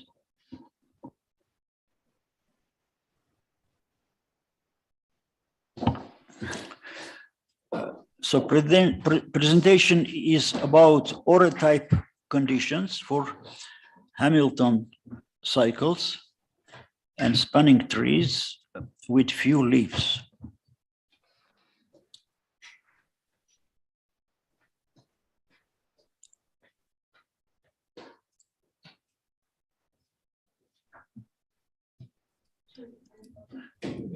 George, is it correct Hamilton cycle or Hamiltonian cycle?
Okay. In 1961, Ore published fundamental results on Hamiltonian cycles. Here you can see it. Degree sum of 2 non-adjacent vertices if this is more than n, then graph is Hamiltonian. We present a new theorem improving this result. where it's in Orez theorem can be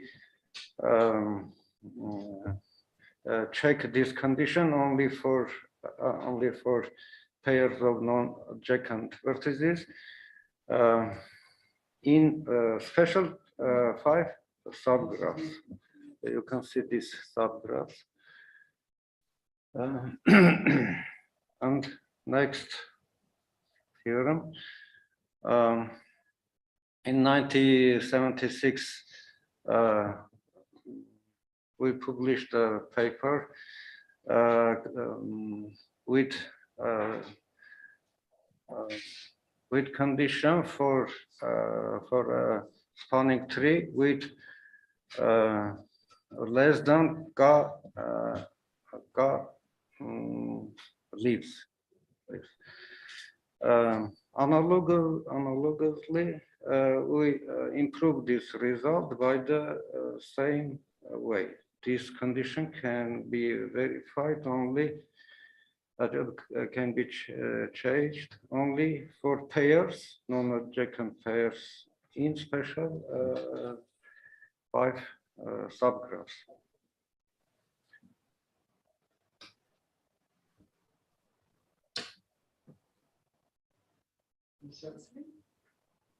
Thank you.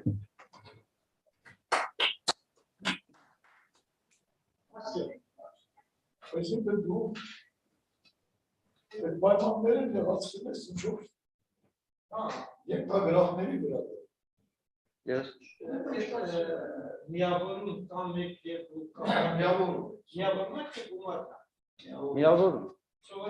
Գումարը բոլոր հնարավոր կողերն է ավելացնում, միավորում է ուղղակի իրար կողքի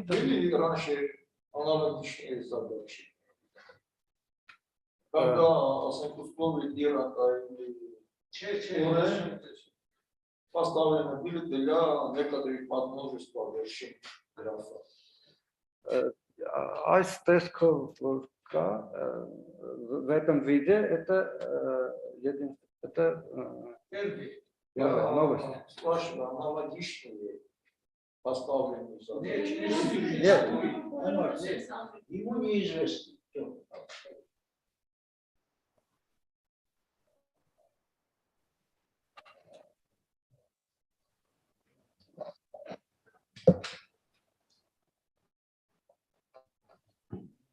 Okay, thank you. Thank you very much. Next one, if we have Vahe Sargsyan. Vahe? Да, I'm here. Да, здравствуйте, я Ваге.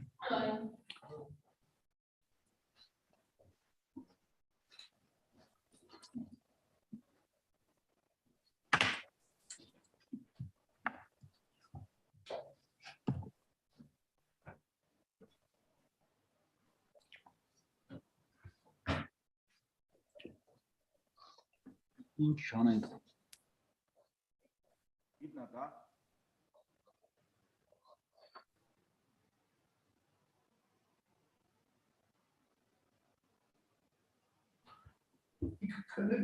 Че, за онлайн?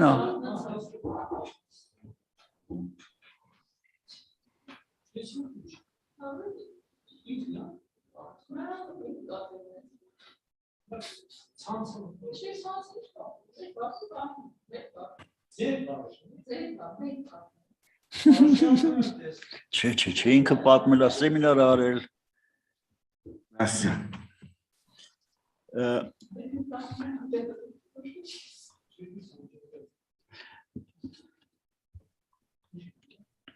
Okay, you may start. So you won't make what presentation in Russian, I suppose. What I ask to do it in a compact form, as short as it is possible. Thank you. Хорошо, спасибо. С вашим позволением я представлю доклад на русском. Доклад посвящен одному из обобщений гипотезы Камара-Нардоша о множестве... Միրոպե մի հատ բան, ինչ որ բան կա էլի, էխո կա, էխո։ Эхо. Что-то мешает звуку. Лучше.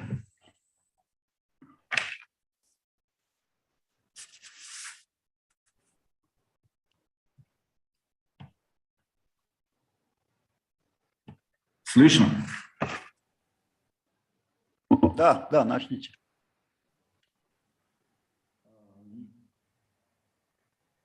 Первым понятие свободного множества свободным отцом вел Шур, доказав, что для каждого m существует n такое, что множество натуральных чисел, не превосходящих n, нельзя представить в виде объединений m попарных, не пересекающих множество свободных отцов. Что такое множество свободных отцов? Множество называется свободным отцом, если x плюс y равно z уравнение не имеет решений во множестве. В этом направлении большую важную роль играла работа в Камера Нордоша, в которой они высказывали гипотезу о том, что количество таких множеств в начальном отрезке натуральных чисел есть большое 2 степени m пополам. Посмотрим, какие они вообще эти множества. Допустим, рассмотрим нечетных чисел в множестве натуральных чисел, не превосходящих. Заметим, что такое множество представляет из себя свободный отцом. И тут заметим, что вот если рассматривать такое подмножество, как раз мощность такого множества есть m пополам. И поскольку тут легко заметить, что такие множества обладают свойством наследственности, в смысле, что любое его подмножество также является свободным отцом, то достаточно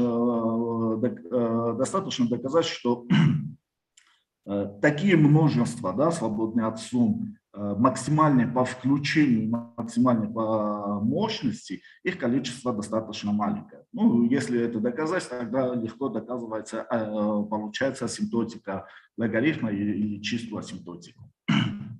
Гипотеза Камера Нордоша доказали независимо друг от друга Бенгерин, Сапоженко, и это направление получило широкое обобщение.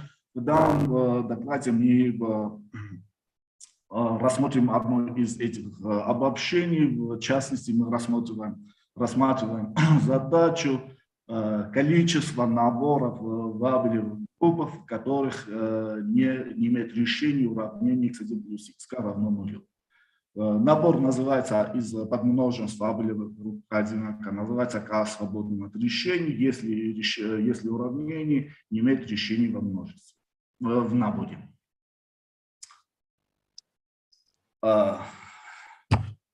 Метод, с помощью которого мы доказываем, получаем эти результаты, называется метод контейнера, метод гранул, суть которого заключается в том, что для оценивания семейства множества свободных отцов мы строим специальную систему контейнеров, так что каждое множество свободных отцов полностью или почти полностью находится в одном из контейнеров построенной системы. Есть разные методы построения этих контейнеров. В данном случае мы рассматриваем два типа контейнеров или гранул. Объединение смежных классов абелевой группы по некоторой подгруппе порядка не меньше L, назовем L гранулой смежного класса. Потом второй тип, пусть некий элемент абелевой группы, порядок которого не меньше L, рассматриваем подгруппу H, который порожденный элементом D. Что мы делаем? Мы разобьем каждый смежный класс по этой подгруппе по прогрессии, определена тут. И получаем еще но не хвостик такой небольшой подмножество, мощность которого не больше. И определяем L-гранула типа прогрессии. Это представляет из себя объединение прогрессии, как мы определяем эти прогрессии. Легко доказывается, этот результат лемма-1 доказал Грин, доказывается, что если определяем так контейнеры, да, эти контейнеры, количество таких контейнеров в абелевых группах достаточно мало, то есть доказывается, что их количество обоих типов, да, типа смежных классовой прогрессии, их количество в 2 степени мало от n. Теорема 1 достаточно интересный результат, смысл которой заключается в том, что эту теорему тоже доказывал Грин, суть которого заключается в том, что если у нас есть набор подмножек абелевой группы, да, в котором число решений достаточно мало, тогда в каждом подмножестве можно выбрать такое подмножество, из которого, если построен набор, тогда этот набор представляет из себя, будет свободным от решений, и по мощности они почти будут равны исходным мощностям исходных подмножеств.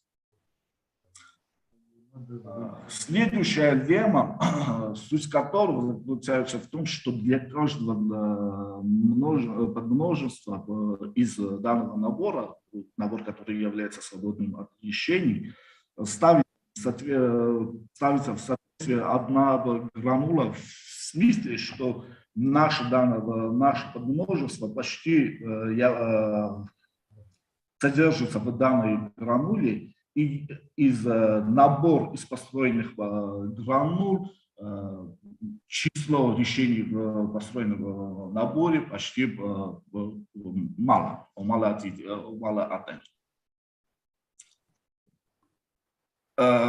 Тут доказательством используется метод, смысл которого состоящий в декомпозиции ряда функций, характеристических функций подмножеств. Что?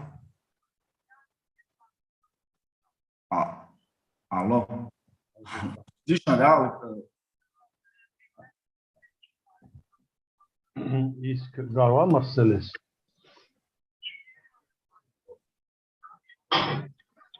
Да, парта. Отлично, да? Сквозняки на անում ու մրսում։ Քանի տարեկան ես, որ մերսի, եթե կարելի հարցնել։ 88 լրացել, հա։ Դե հələ դահել ես ուրա։ Կներեք, ովքեր են խոսում, հանրատական խոսակցություններ է գնում ցանցում։ Խնդրում եմ անջատել միկրոֆոնները։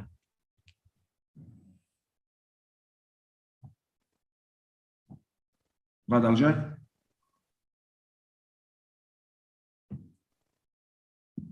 Да?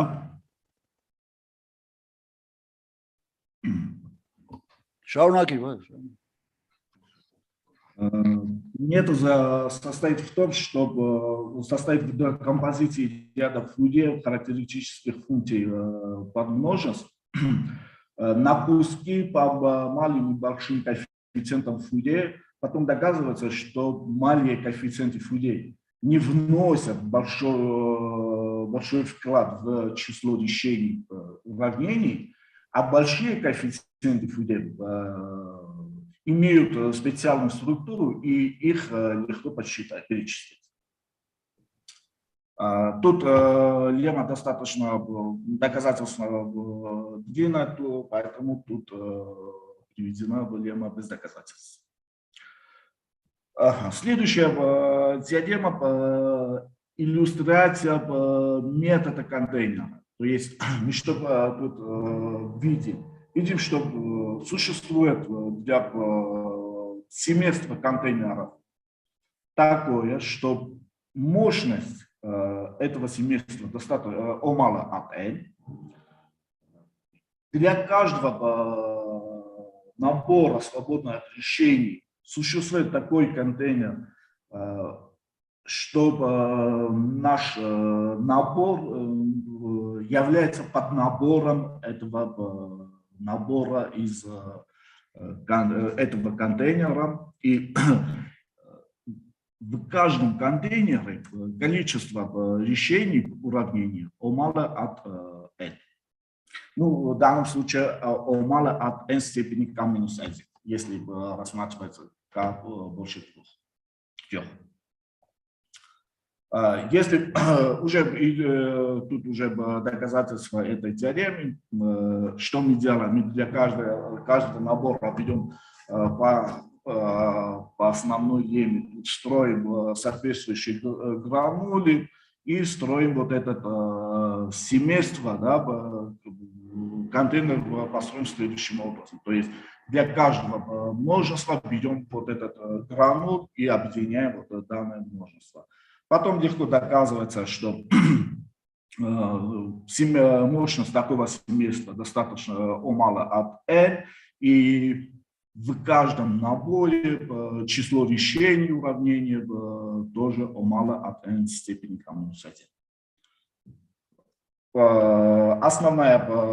Основной результат в докладе – это асимптотика логарифма таких наборов в объемных группах.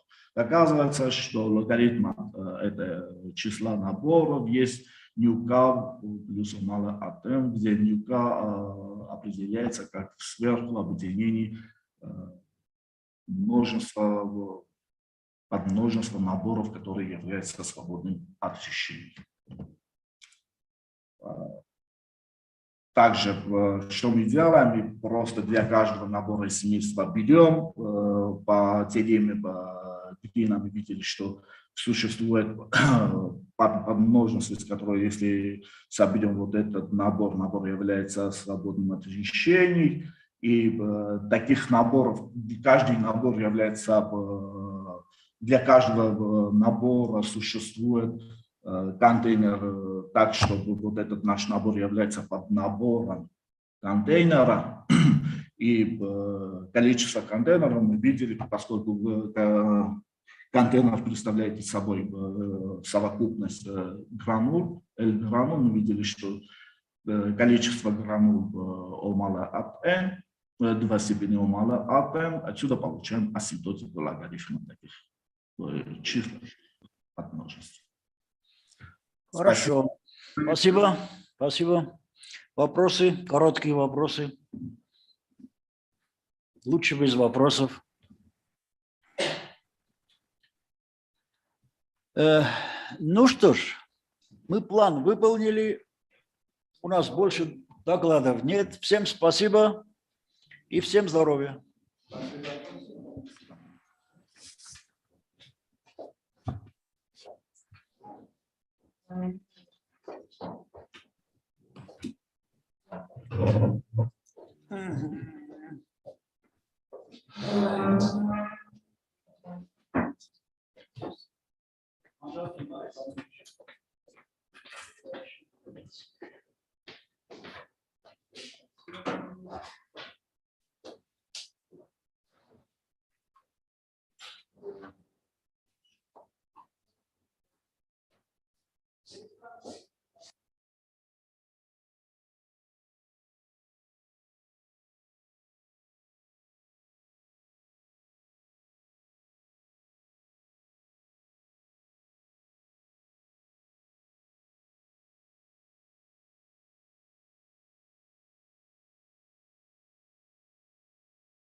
Ja.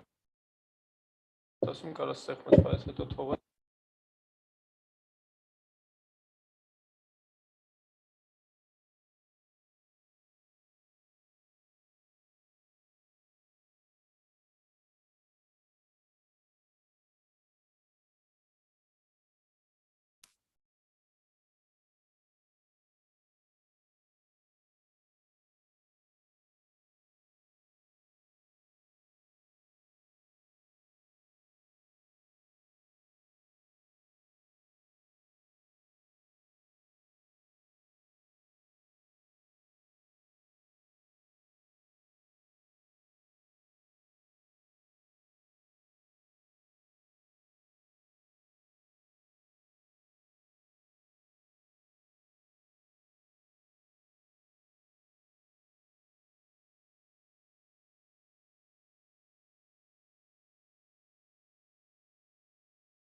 creating a 3D face model from multiple images. Hello, everyone. I would like, first of all, to thank the organizers of this meeting for inviting me here today.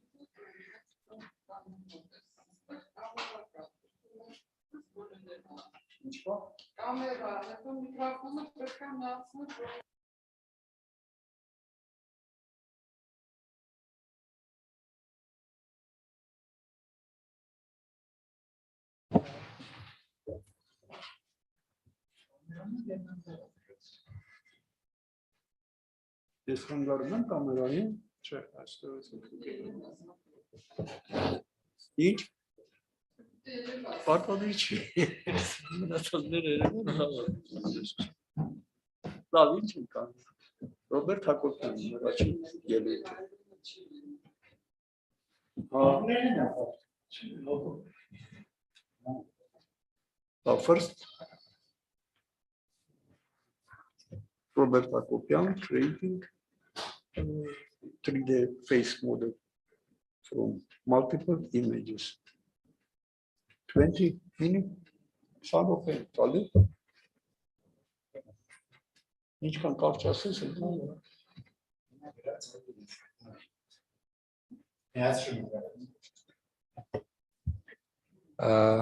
Let me introduce myself. I'm Robert Akopian from National Polytechnic University of Armenia. And as you can see, my topic is creating a 3D face model from multiple images. With the help of modern progress, things that were previously considered unattainable are becoming daily routine nowadays. As sad as it may sound, it is a good thing because in return, all of us get the opportunity to benefit from these great achievements. Facial recognition is one of the fields that has greatly evolved thanks to this progress. From early days, human's face was how people recognized each other. Person's face is used to identify him. Besides, it can give a lot of information to the perceiver, including their mood, attentiveness, and intention. Clothing, voice, and other characteristics can also be used to recognize the person, but the face is the most distinctive part of the human. Nowadays, people are recognized not only by other people, but even using computers. Face recognition is still a new and less studied field. Despite it, face recognition is already a significant part of our life. It has a great demand and is used in security, marketing, and even for unlocking our phones. Protecting the information and the location from unwanted attention is important for our modern enterprises because they often have large areas in their structure, which can be difficult to secure. Having cameras that can detect unauthorized personnel in the area is a great way to deal with spies. The result of cameras and software's work can be used to authenticate them, to restrict from access, or make authorized persons' entry easier. So the question is, how do we make authentication easier? To recognize and extract a person's face in a picture, image analysis must be used. Image analysis is done by a computer to extract the needed information about an image by different techniques: 2D and 3D object recognition, image segmentation, and etc. Image analysis is the extraction of meaningful information from the images. And as you can see in this picture, multiple cars, people, and even an umbrella has been recognized by an image analysis tool. One other useful tool for image analysis is homography. Consider two images on a plane. For example, a book's cover shown here. On the left part of the image, 4 points are shown. Red point is marked as X1, Y1. Homography maps the points in one image to the corresponding points in the other image. Using the correspondent points into images, the images can be aligned to create a single common image. And as you can see, parts of the images which didn't have a common plane were removed. Using homography, it is possible to create a panorama. And as you can see in these pictures, the images were given to the software, which found common objects in the images and then stitched them together. The initial result might not be excellent as the lighting, contrast, and etc. in the images might not coincide, so stitching line will be visible in the panorama. The difference between making a panorama and an object panorama, which is essentially object photographed from different angles, is that in case of scene panorama, only the camera angle changes, while making an object panorama, also the camera itself moves. To be able to authenticate the face from multiple images, the shape of the face must be known. 3D reconstruction is used for this purpose. 3D reconstruction is most often done using point clouds. Point clouds are a set of data points located in space. Each point has its coordinates in 3D plane, which together represent the 3D shape of object. As shown in this picture, multiple images of this car were taken from different angles, and the point cloud data was created. Voxel data was also created, but as you can see, it is less accurate and more pixelated. Another useful tool is multi-view stereo, which is a type of 3D reconstruction, which is used to reconstruct 3D shape of the object using multiple photographs. It uses images from different angles to generate cloud points and construct the object.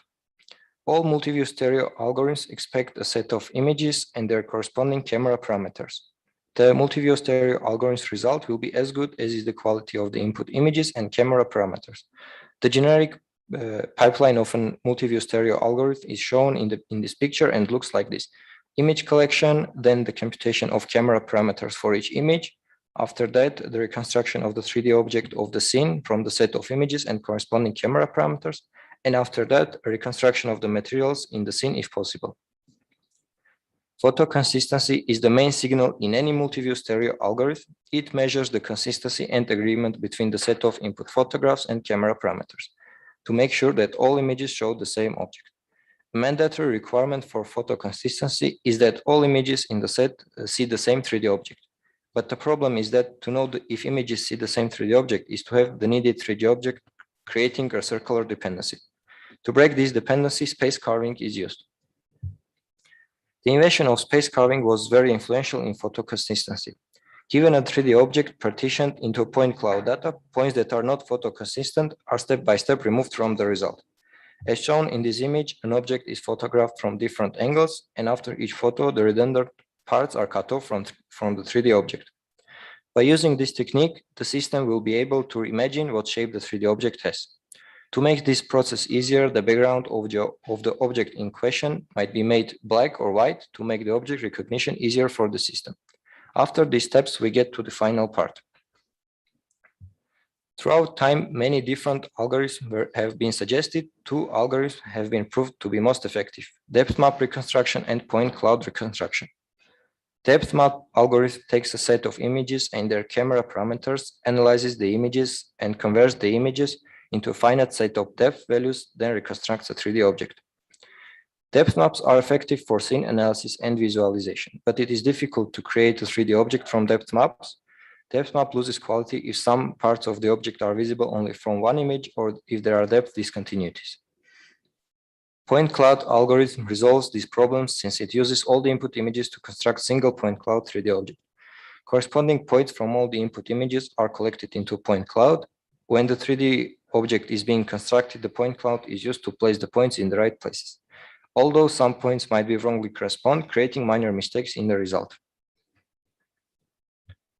You can see 3D reconstruction result in this image, and as you can see, the ear was reconstructed poorly and the right cheek overflowed into the side, as not enough images showed that parts of the head. Of course, more than 2 images were used for reconstruction, but still they were not enough for a perfect result. Nonetheless, the result shows the capability of the mentioned algorithms, which can be used to reconstruct 3D models from multiple images. The more pictures are passed to the program, the more detailed and with better quality result is obtained. And in conclusion, multi-view stereo algorithm solves many problems regarding 3D reconstruction, including 3D face reconstruction. Many problems remain, as the algorithms are still not humans. They can never use their intuition to assume some important details, which humans do without thinking. Nevertheless, the system is able to authenticate people and can be used for security purposes. Thank you for your attention. Any questions? Please. I wanted to understand from your conclusion, which is your impact, which is the novelty of your research. Sorry, can you repeat the question? There's no return.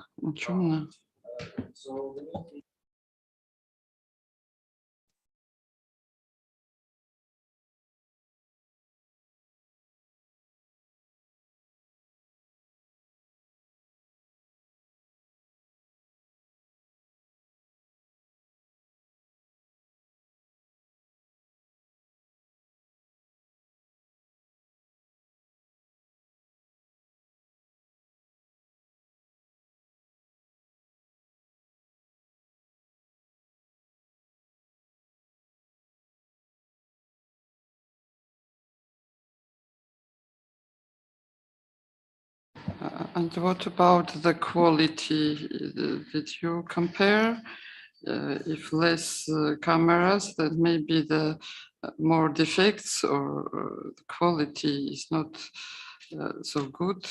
Do you have any comparison?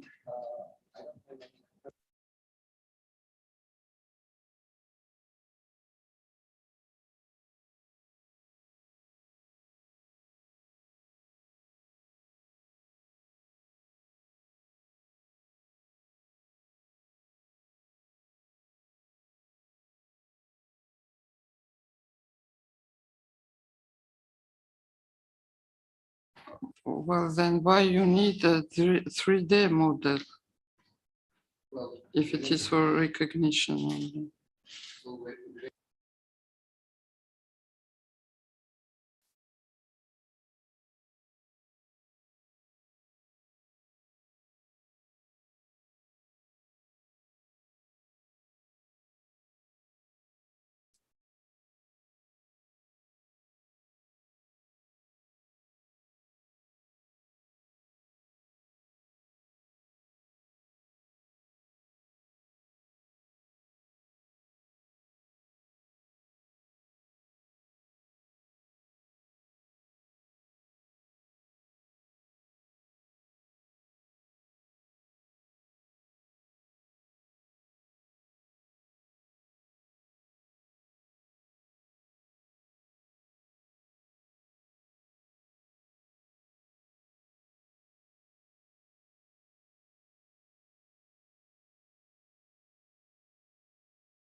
Good afternoon, everyone. My name is Rail Gabasov. I'm presenting you the paper Multi-Class Classification of Texture Images Using Greedy Feature Selection Algorithms, instead of Andrew Geidel, our dear colleague, who suddenly got sick and couldn't take part in the conference. So the topic of our presentation, I already told you. The purpose of this work is to study of greedy feature selection algorithms for solving the multi-class classification problem. The tasks are to test the three algorithms: greedy forward selection, greedy backward elimination, and the algorithm that is combining greedy backward elimination and forward selection. The data set that was used consisted of a number of textured surfaces represented in the Keilberg texture dataset version 1.0. The images are shown in the figure. Each class was rendered with only one lighting setting from one direction and at the same distance. Images were captured using a Canon EOS 550D camera and a 1770mm Sigma lens. The dataset that was used in the experiment consisted of 240 images of size 576 by 576, divided into 6 classes.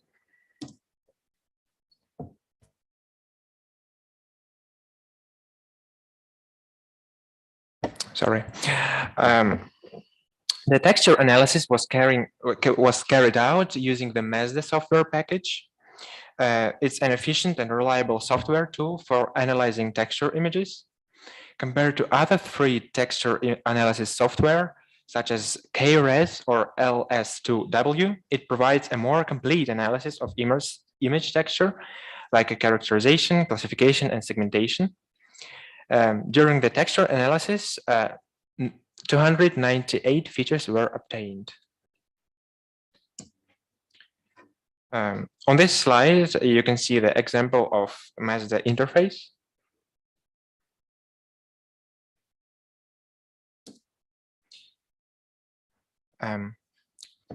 This slide contains the definition of feature selection problem in mathematical point of view.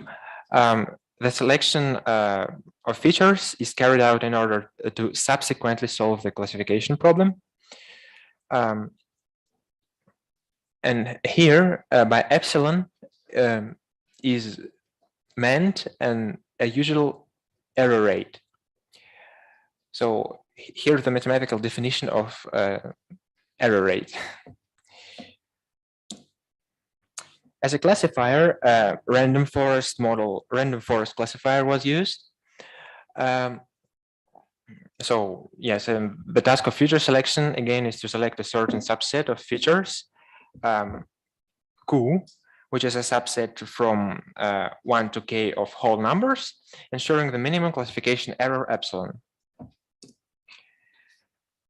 The greedy forward selection, in fact, is an algorithm which at the first step has an empty feature set, and then at the certain step, the feature is added for which epsilon error rate is minimal, classification error is minimal. And the algorithm stops when the required number of features is reached. Greedy backward elimination starts from the full feature set, and it is removing, at a certain step, it is removing a feature for which error epsilon is maximal. And again, it stops when the required number of features is reached. And also, in this paper was tested an algorithm, which is a combined version of greedy backward elimination and greedy forward selection algorithms. This algorithm is also greedy, but it again combines the two tactics. It removes features. It can remove features and it can add features. It is comparing what is better to remove a certain feature or to add a certain feature. And so that's the idea of this algorithm. This slide shows the F1 macro metric of the results.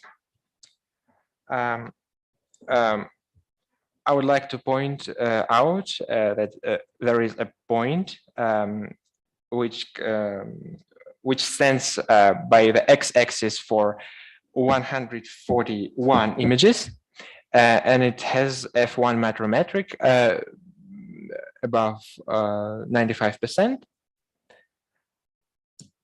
This point is also outlying in F1 micrometric, in F1 weighted metric, and if we were to analyze usual accuracy, it is also an outlier. So coming to a conclusion, in this work, 3 greedy fixture selection algorithms were investigated for solving the multi-class classification problem. It was shown that the removal of unnecessary features leads to an improvement in the results of classifier. The greedy direct forward selection algorithm degrades performance with a large number of features, whereas greedy backward elimination and an algorithm that is combining greedy backward elimination and forward selection work better with more features. And the maximum improvement in the quality of the classification is achieved using the algorithm of greedy forward selection for, again, as I said, 141 features. Its rate is 96%. So I would like to thank you from the name of Andrew Geidel. And if you have any questions, you can try to ask them from us, but I would like to you to address your questions to the given email. Thank you.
Добрый день. Представляемая работа является промежуточным продуктом исследований работы группы специалистов России и Армении в рамках совместно финансируемого проекта, посвященного построению процедур для формирования набора информативных признаков текстурных изображений. То есть довольно тесно связано и по идеологии связано с предыдущей работой, которая докладывалась, но здесь немножко другая постановка вопроса, другая задача.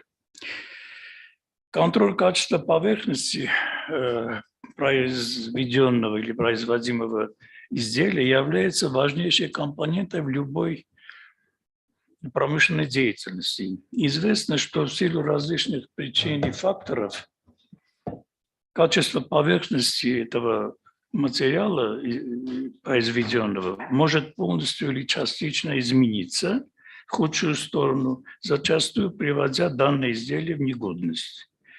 В таких случаях говорят, что на материале имеется дефект, который подлежит своевременному и достаточно однозначному обнаружению.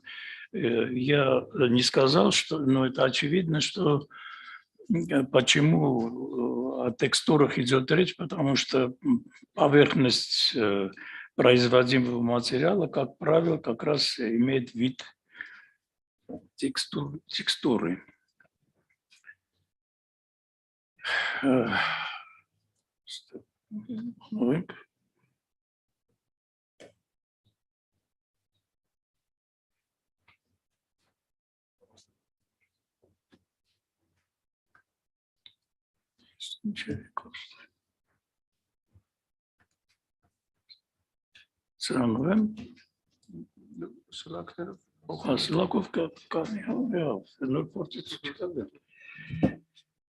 Но здесь как раз из той же базы данных Филберга, что показывал коллега, показывает, какое большое разнообразие присутствует в этом деле производства различных изделий.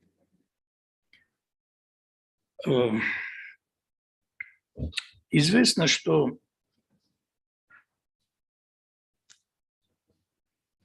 да, здесь показаны текстуры, на которых имеются дефекты.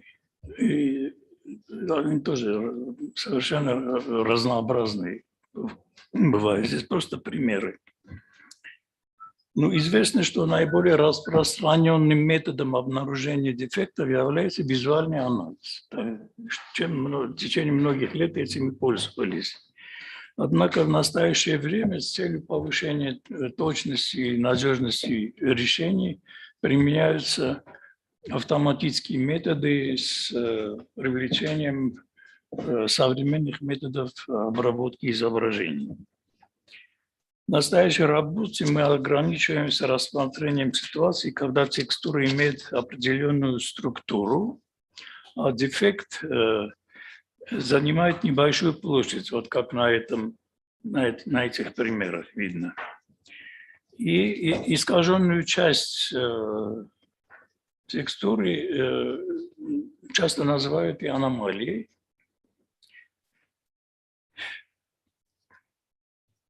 Ну, легко понять, что обнаружение участка изображения с дефектом происходит, когда он отличается от других участков изображения.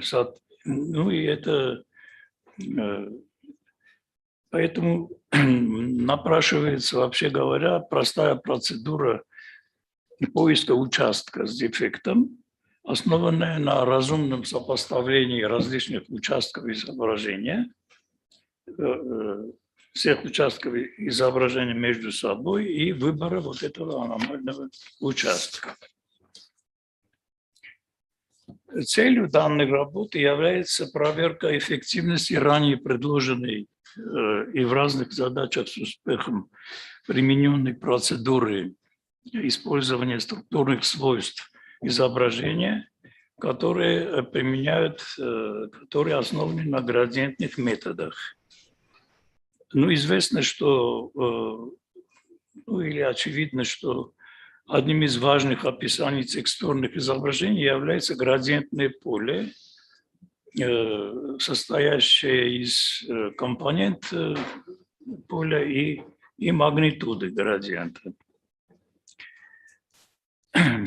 Значит, нами предложено в качестве модели градиентных характеристик использовать распределение Вейбула для решения ряда задач, поскольку оценки параметров распределения Вейбула носят довольно значительную информативную нагрузку в свойствах исходного изображения. При этом параметры распределения оцениваются по совокупности магнитуды градиентов или градиентных компонентов. Но мы применяем оператор Собела.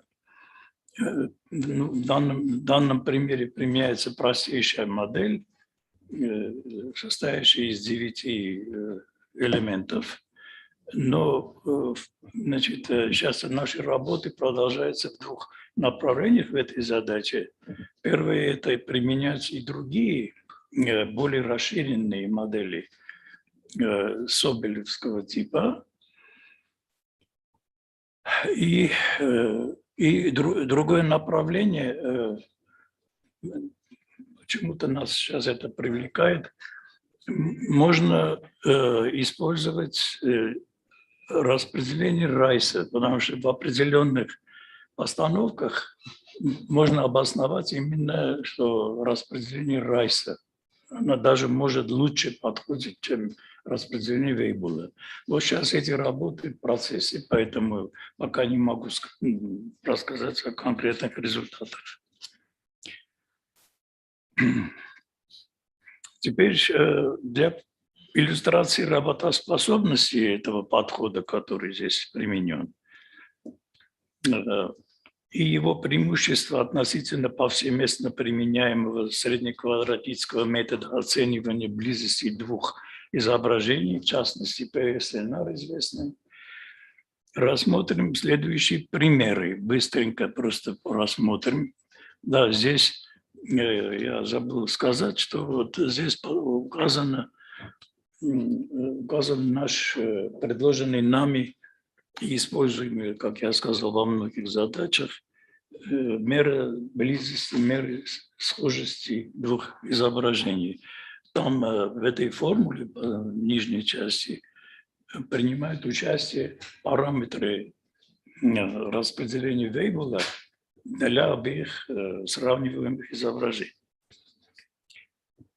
Ну, если кто интересуется дальнейшими деталями этой процедуры, может ознакомиться в наших многочисленных статьях, посвященных различным приложениям этого метода.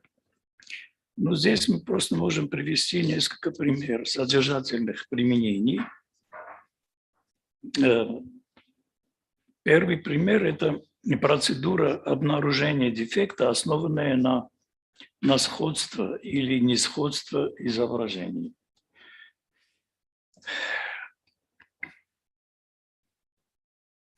Да, здесь как раз для обоснования пригодности этого метода указаны простейшие примеры. Вот здесь эти два изображения, второе, которое справа, получено с первого путем среза какой-то части. А внизу показано, что ПСНР принимает в этом случае очень низкое значение, 18 дБ с лишним, а вот W квадрат почти единица. Ну, это соответствует и зрительному восприятию человека при решении вот задачи о схожести изображений. То же самое происходит при поворотах изображения. Здесь один поворот показан, но это работает всегда. Или при деформации изображения. Справа даже деформированного вида. То же самое можно наблюдать, когда увеличивается изображение какое-то количество раз, и одновременно увеличивается и поворачивается на какой-то угол. Вот. Следующий пример, да, этот пример, который я сказал, еще не смотрели. Значит, здесь пример фигуры 2А. Понятно, это текстура с двумя дефектами. Б и С – это вырезка этого изображения, содержащий дефект, и вырезка, не содержащий дефект. Это вот С. А справа, понятно, значит, выделены соответствующие некоторые участки произвольного, более-менее произвольного размера, вот 4 участка. 2 без дефекта, 2 с дефектами. И внизу таблица, в которой приведены значения вот этой меры близости. Можно убедиться, что, скажем, при сравнении изображения С с выделенными изображениями фигуры 3, высокие значения получаются там, где нет дефекта. А в нижнем ряду, наоборот, высокие значения получаются, когда сравнивается B сравнивается с участками с дефектом, причем размеры здесь совершенно произвольные. Ну, они не могут быть слишком большими по понятным причинам. Следующий пример мы назвали пример построения карты сходства. Здесь два изображения с дефектами. В колонке А показаны они. По колонке Б это выделенные участки из этих изображений без дефекта, немножко увеличенные для лучшего рассмотрения визуального. Но они в расчетах принимают участие в своих натуральных размерах, естественно.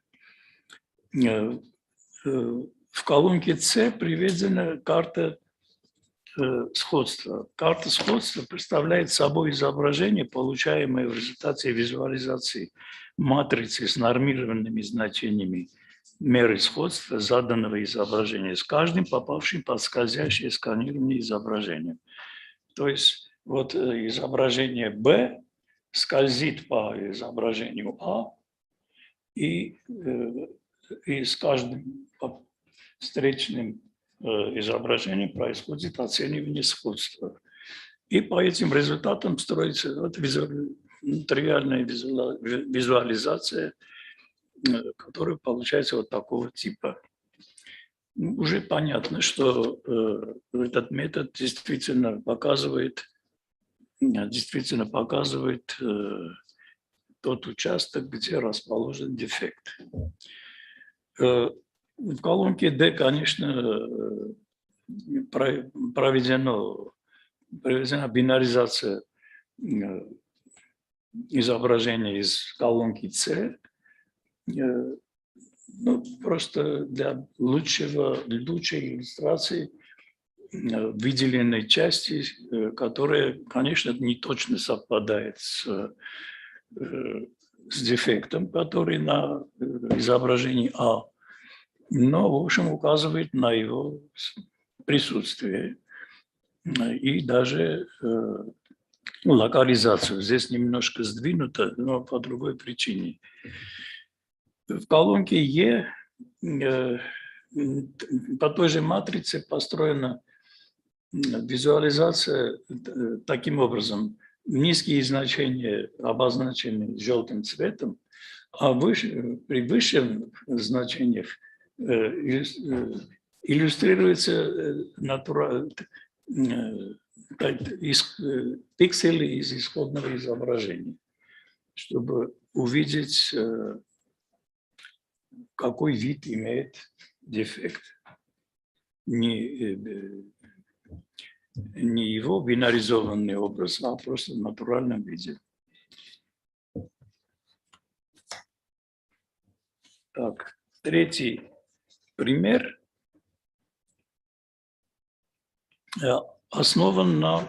третий пример состоит в том, что некоторые дефекты по структуре могут отличаться от исходного изображения. И для того, чтобы ловить такие дефекты, найти, предлагается следующая процедура. Вот здесь две формулы. Верхняя формула – это эллипс рассеяния градиентных компонент данного изображения, а внизу угол наклона большой оси эллипса рассеяния. И этот угол мы назвали, ну и не только мы, это в литературе известно, называется, ну не угол не такого типа, а вообще вот исследуется доминантное направление изображения, то есть куда в основном направлено смотрит это изображение. Вот по этой формуле, значит, работаем.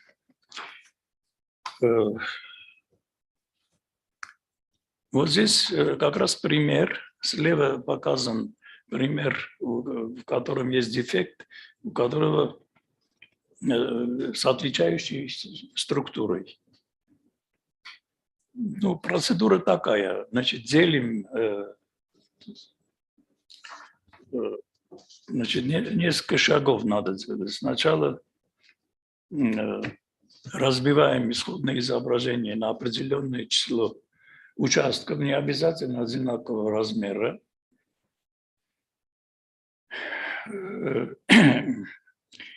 И в данном случае вот 25 частей.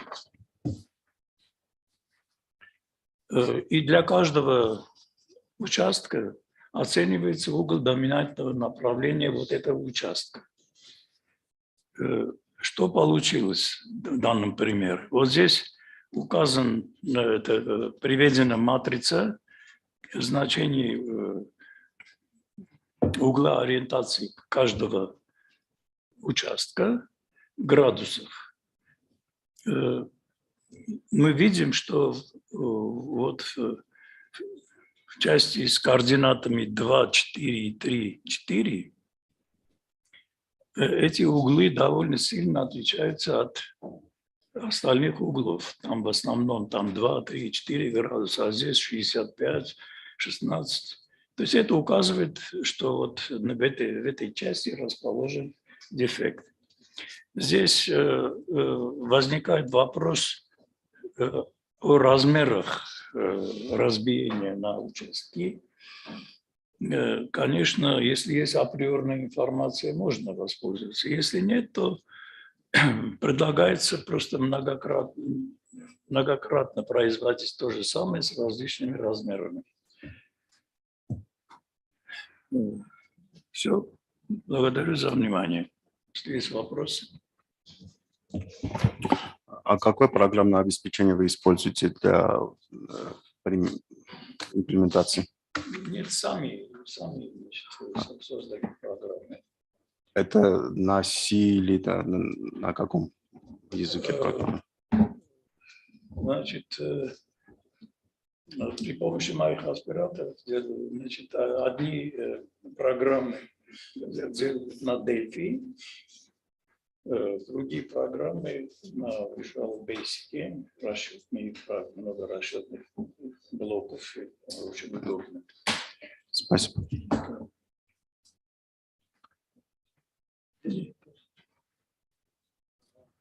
Мой вопрос не очень профессиональный, поэтому я подождал пока.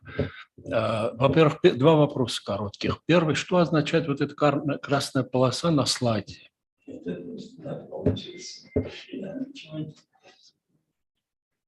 Хорошо, тогда я продолжу. Вначале я подумал, что это каким-то образом или показывает время, или использованных слайдов. Теперь... Да, просто предложение, может, стоит это делать. Вот на каждом слайде, скажем, вот две полоски. Одна показывает время, сколько израсходовано или сколько осталось, а второе количество слайдов. Ну, количество слайдов по нумерации тоже. Я обращаю внимание, что не везде количество или номер слайдов отмечается, но я считаю, что это очень полезно. Это первое. Теперь второе. Вопрос такого характера. Научной организации. У вас совместная работа с российскими коллегами, и тенденция такова, что с внедрением виртуального, так сказать, мира, обмена информацией, количество сотрудничеств будет увеличиваться. Независимо от того, летим мы, не летим или не приезжают. И, скорее всего, появятся еще другие новые возможности, более тесной работы на дистанции. Но там остается один вопрос. Идеальная форма сотрудничества – это когда у вас есть хороший метод, но вам недостает какой-то другой метод. И тот метод есть, скажем, в России. И вы действительно хорошо сотрудничаете, получаете великолепные, доказуемые, проверяемые и проверенные результаты. Я бы хотел, чтобы вы очень коротко поделились принципом, что лежит в основе, какой принцип лежит в основе вашего сотрудничества?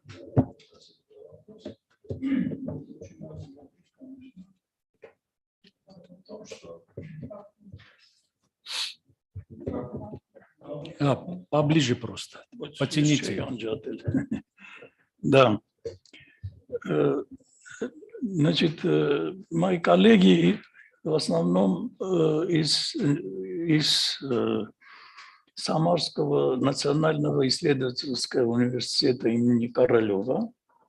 Это очень мощный университет, в котором проводится, вот по этой тематике, в частности, проводится очень много различных работ. У них есть очень много баз данных с реальными измерениями, там, в том числе с дистанционным зондированием с космоса и с применением электронных микроскопов, если я правильно выражаюсь. Да? Очень, то есть от микромира до макромира, значит, у них есть такие базы. И мы этими базами начали пользоваться, дальше будем пользоваться. И наши методы и применить наряду с методами, которые они применяют, делать сравнение и делать окончательный вывод. Вот основа сотрудничества – это вот обмен методами и обмен базами данных. Ну так, грубо говоря. Спасибо.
Добрый день.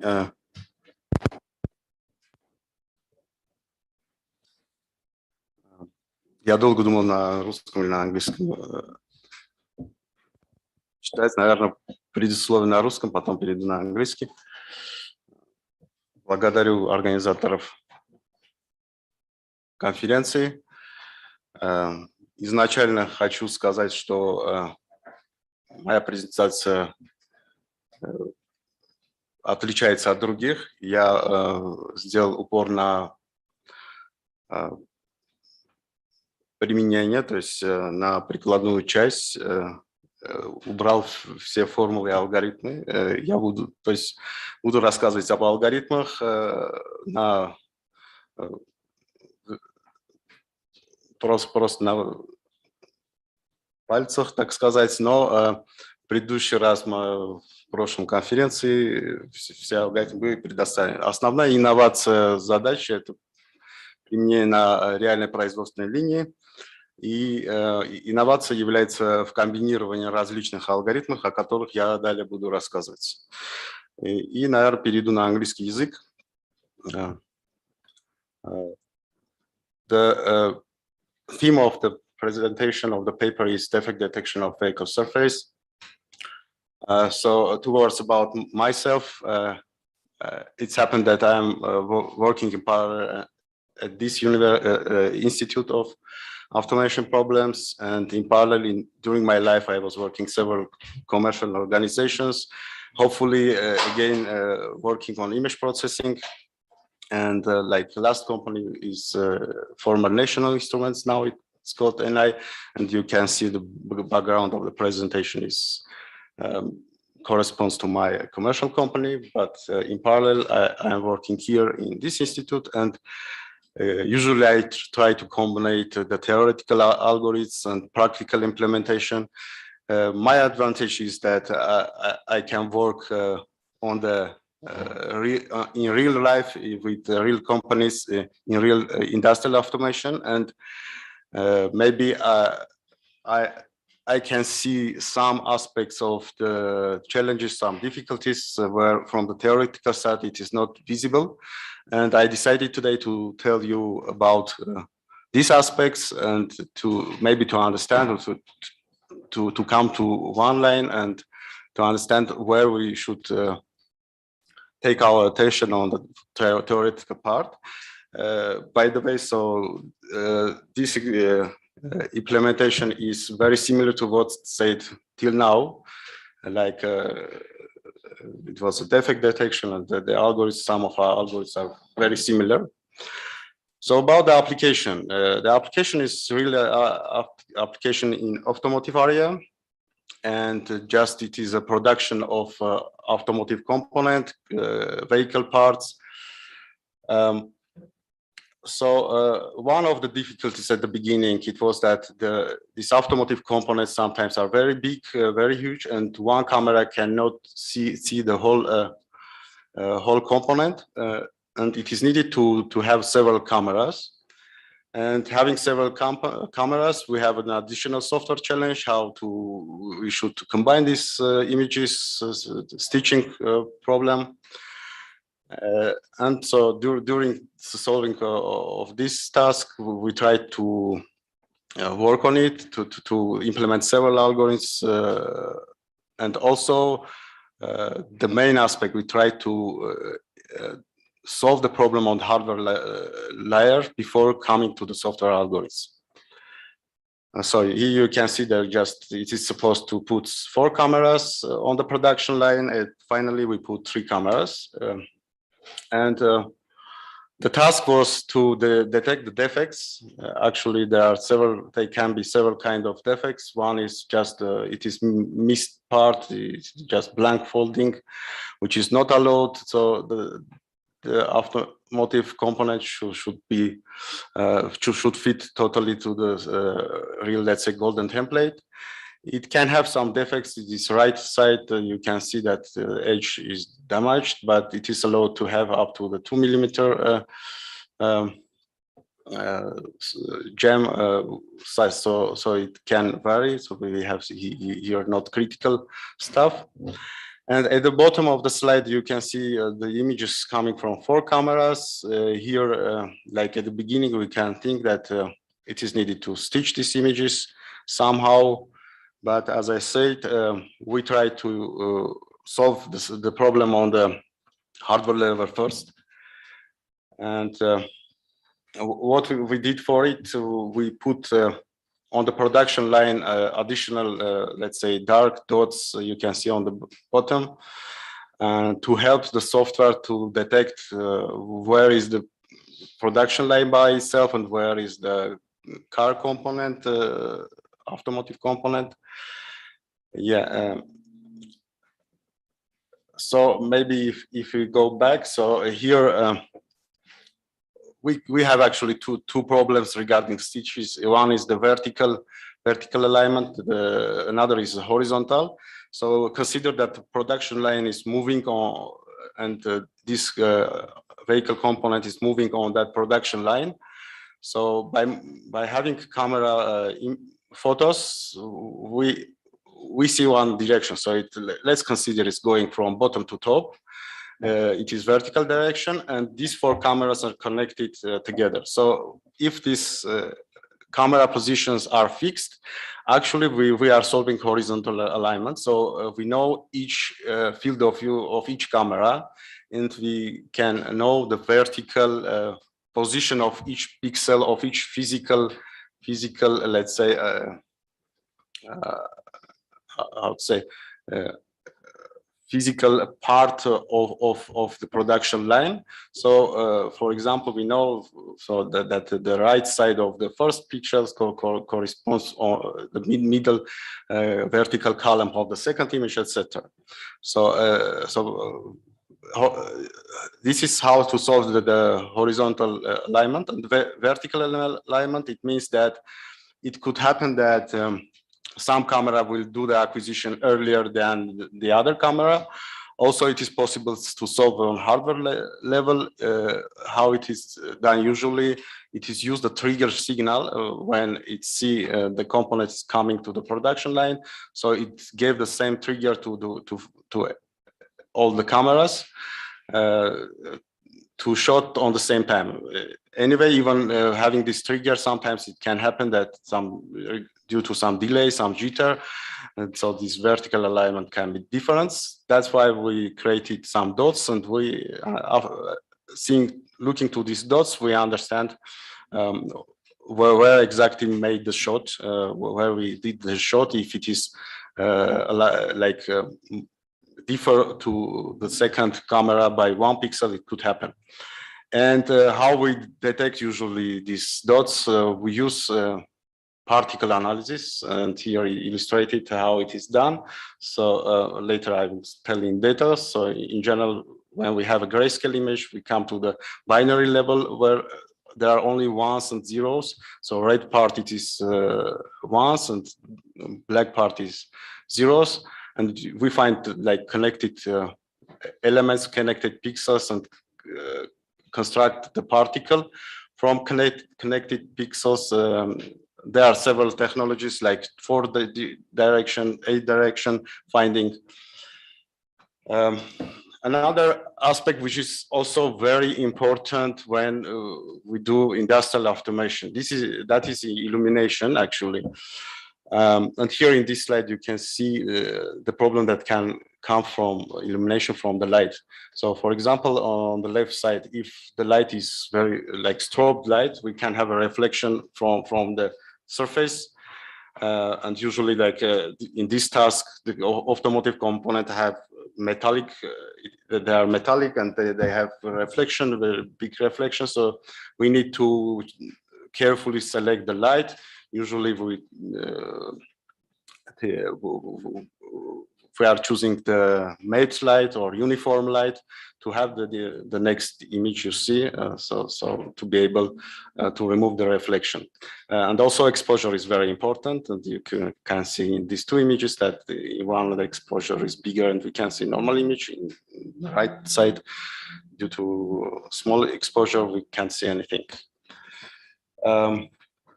So just some vision application where the software image processing algorithm can be used again to do some measurement, to do some calculations. These are the main let's say chapters or main different type of the algorithm measurements which happens usually on the production line. One is the calibration of image. That usually it can happen that lens has the distortion and even plane surface. You see the plane surface as on the left image, and you need to calibrate and correct the image to have the real physical sizes. And usually it is made by having a template with the dots with aligned equally. And then geometrically, it is just by software, we can reconstruct it, make it plane, then do the measurements. Other measurements are just measure the intensity, count the particles, also locate some particles with pattern matching methods or geometrical particle methods, detect some edge, and another like chapter is that identifying something. Usually it is optical character recognition or reading some 1D, 2D barcodes, classifying shapes. And the last one, so measuring the distances, detecting the edges. So one of the main concept is edge detection, which is widely used. And like here you can see, or you can find some objects. So what is an edge? So usually an edge has some characteristics. It is usually the difference of the pixel intensities from dark to bright or vice versa. It can have some strength, and it can have some width.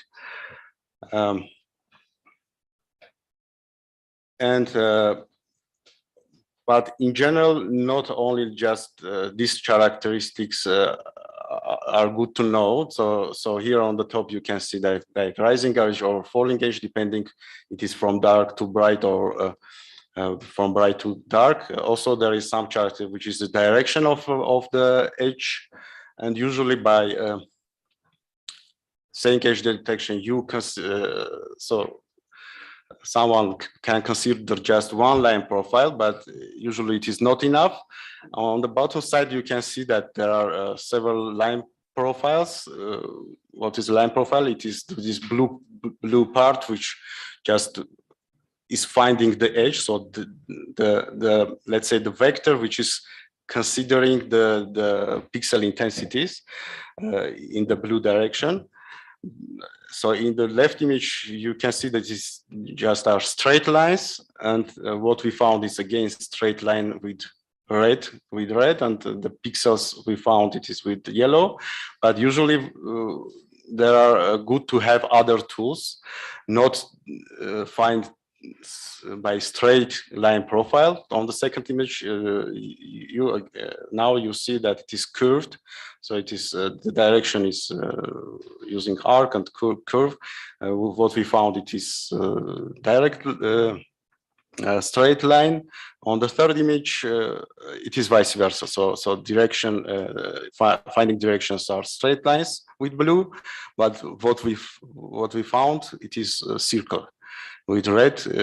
So we can find like circle edge of the circles, which is also in applications is like very useful to have. Also, like there is another algorithm to detect the contour here. So usually you have like a golden templates. You consider what is your golden one, how it should be the contour of the device under test. And if it is very, by some distance, you can say that it is failed or it is not failed. This algorithm also used in this application. So as you understand, and as I said, so I am working in parallel in commercial company and in the institute here.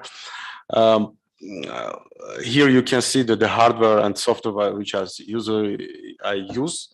Actually, it is not advertisement. Just it is it is convenient for me to use this hardware and software. But usually, you know, there are other softwares widely used. For example, MATLAB also has image processing toolkit, which is widely used by institutes. There is OpenCV library, which is also used. And some of the algorithms are written here. It is the algorithm which has NI vision. This is the software of NI, and maybe you know LabVIEW as a programming environment to program these algorithms. Some advantage is that I can integrate in LabVIEW the C++ APIs. I can integrate, there is also support for OpenCV library. I can integrate this library as well. So from engineering perspective, from a research perspective, for me at least, it is very fast to implement, to do some implementation. It is, as you can see on the left side, who is not familiar with LabVIEW, it is graphical environment. When you just drag and drop some algorithms, some functions, it is not text-based language. And it helps to program very fast. Yeah, and similar, there is another even more high-level programming environment where you can just use the algorithms that are provided, called Vision Builder. Okay, so maybe some small theoretical part of how we came to the particle analysis on the bottom. So as I said, usually we have a grayscale image, we do some filtration. Then important part is thresholding. Again, regarding thresholding, there are several algorithms. You can do just a manual thresholding by some value. For example, 128. If you have the values from 0 to 255, or there are other automatic algorithms using local thresholding or global thresholding, which means they can do the thresholding on different levels on different sides of the images.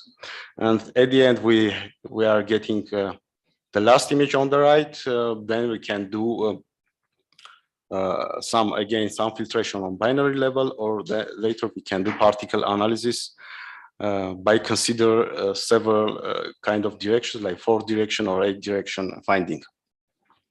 Also, there are also not only particle analysis can be used. There are other methods like pattern matching. On the top, you can see that on real industrial automation, there are other methods. Like on the right side, you can see this is medical. How to say, medical bottle small. It is important to understand if it is closed or if this medical, let's say water is, the bottle is filled with the water. Of course, it's not water, but some medical stuff.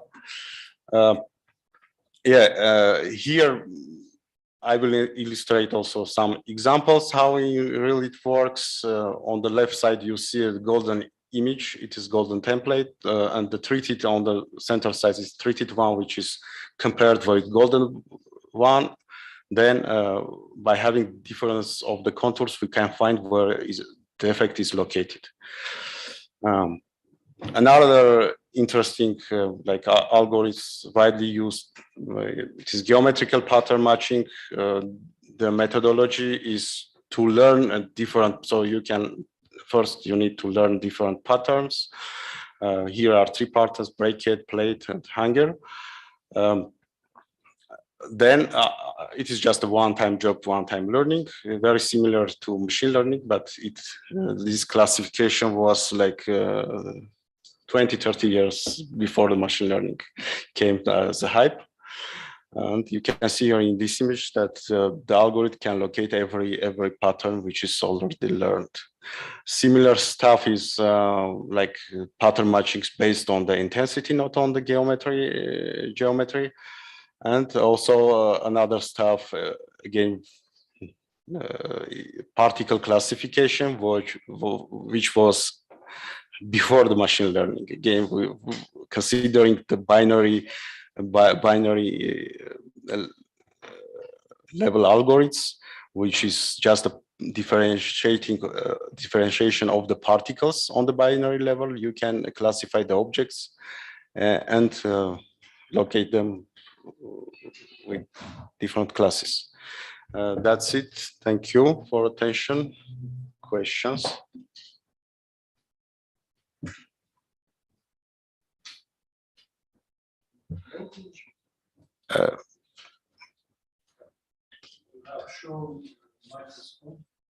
As a field of application, yes. I am working with microscope, and it is interesting for me, especially what you mean, what you can use from your method when you work with microscope. So it is digital microscope. So during the years of like in the field that I'm working, I use not only microscope but also the other kind of images coming from Röntgen, X-ray. Yeah. The main thing here to be able to get this digital image to the software. So if you have some small DUT, device under test, and you have a digital microscope, then you can, similar to what we are doing with usual camera, just here you will need to have like more expensive hardware, which is digital microscope, then get the image and do the same on the software level. No differentiation, but so you have just smaller images. Digital microscope, it means microscope with digital camera. Yeah, but the lens is different. So with usual camera, we have cheaper lenses, usual lenses, which not cost much. With more microscope, we have other lenses, telemetric lenses, or I can tell you maybe offline later, some kind of lenses which can take a smaller image with microscope and have a good quality. Yeah, that's it. Maybe one thing from my side regarding the other presentations here in general in this presentation I didn't took any statistical result regarding the speed, but I can tell that maybe I would be glad to work with David Asatrian on defect detection. I'm interested to ask the question on what programming language you are working. So in my case, the algorithms are very fast. Binary level algorithms, even they are implemented in 1 millisecond or even less. The harder algorithms, which is like a pattern matching, here it can take more time, but like 50 milliseconds up to the 100 milliseconds. Why it is important in the real production line when we came to the first slides. So here you see, so the production line is moving, so you don't have much time. So the algorithm should be fast. It should work during 50 milliseconds, 100 milliseconds, maximum 200 milliseconds, because slowness of the algorithm will act on the production by itself. So depending on how many how many devices under test you can test during 1 hour, for example. So this is important to have faster algorithms. Yeah. The situation when you have a reflection problem and you have no time, I think I have to ask our colleague to show you one very simple but very clever thing, removing of the reflection with this camera at flash array, and it is achieved changing of the direction of the light to this plate. So, and you can use in your industry and հիմա տեսեք անդրադարձ չկա, որտեղ այն բանը պետք է անեք, չէ՞, սպիտակը։ I got the point. Չէ, դուրս է գալի։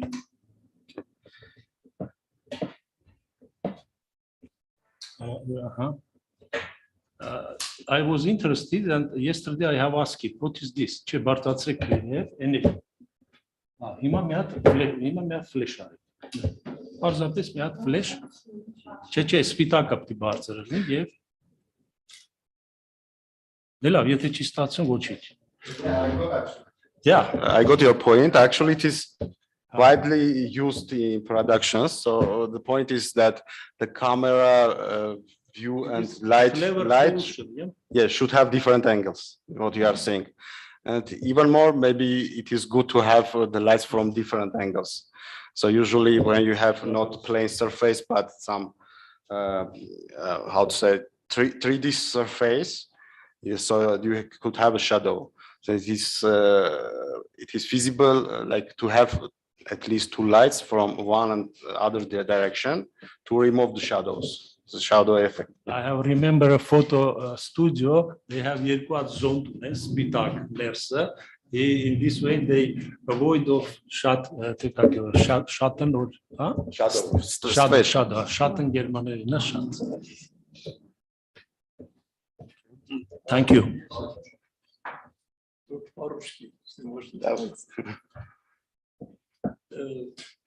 У вас имеется ли база всех типов дефектов, которые вы собираетесь распознать? Или это какие будут, такие будут, так сказать, по ходу? Хороший вопрос. Смотрите, Давид, у меня на практике в течение этих лет были такие базы. Зависит от того, какой завод, например, что они, какие компоненты у них. То есть они различаются от случая к случаю. Но были такие вот сложные вот металлические части, когда вот ну, на военных, например, гильзы или дефекты на гильзах такие были, да, которые они хотели визуально тоже различать, сделана ли гильза, например, артиллерийская гильза, там внутри есть такие задачи. Но это вот зависит от задач. То есть можно взять одну задачу и посмотреть их дефекты, потом другую задачу, различные бывают. Ну, в этом случае там автомобильные компоненты. У меня были, например, могу так сказать, есть, я сейчас последние годы работаю в основном с Европой. Компания Procter & Gamble известная, у них тоже визуальная инспекция идет, и дефекты на бутылке, то есть различные дефекты на том, что написано, и на самой бутылке деформации от различных нагрева или чего-то, да, там деформации различные, то есть это либо химическое какое-то, либо тепловое какое-то влияние было, или механическое влияние тоже. То есть можно взять одну задачу и более углубиться в него.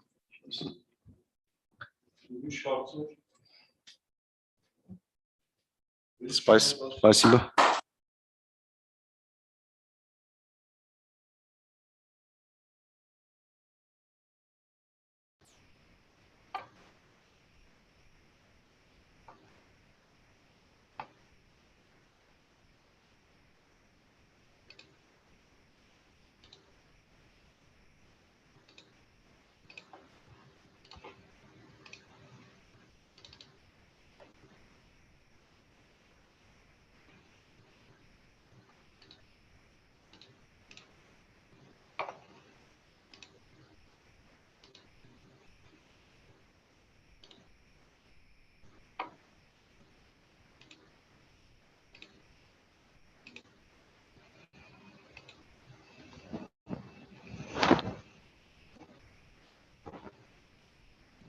Do you see my screen?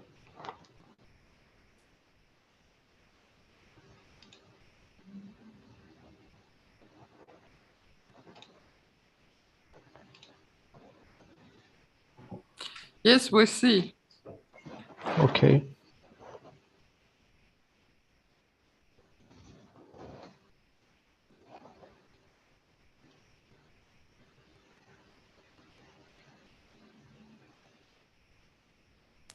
Sorry, 1 minute.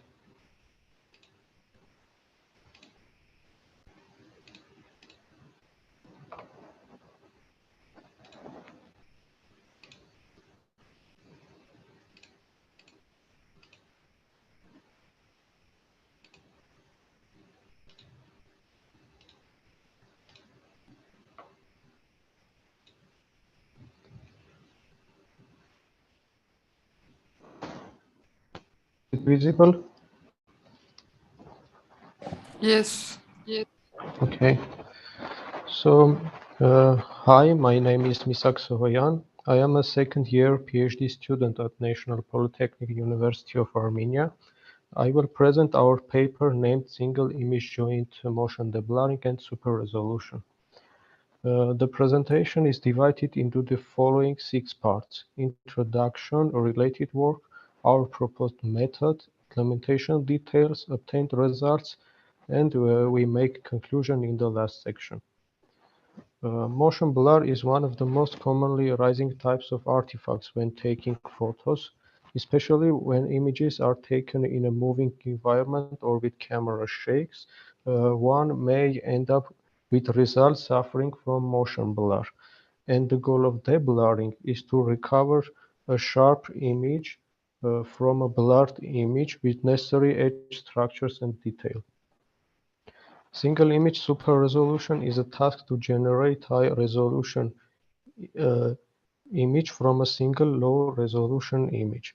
Many studies assume that this low-resolution image is a bicubic downsampled version of high-resolution sharp image.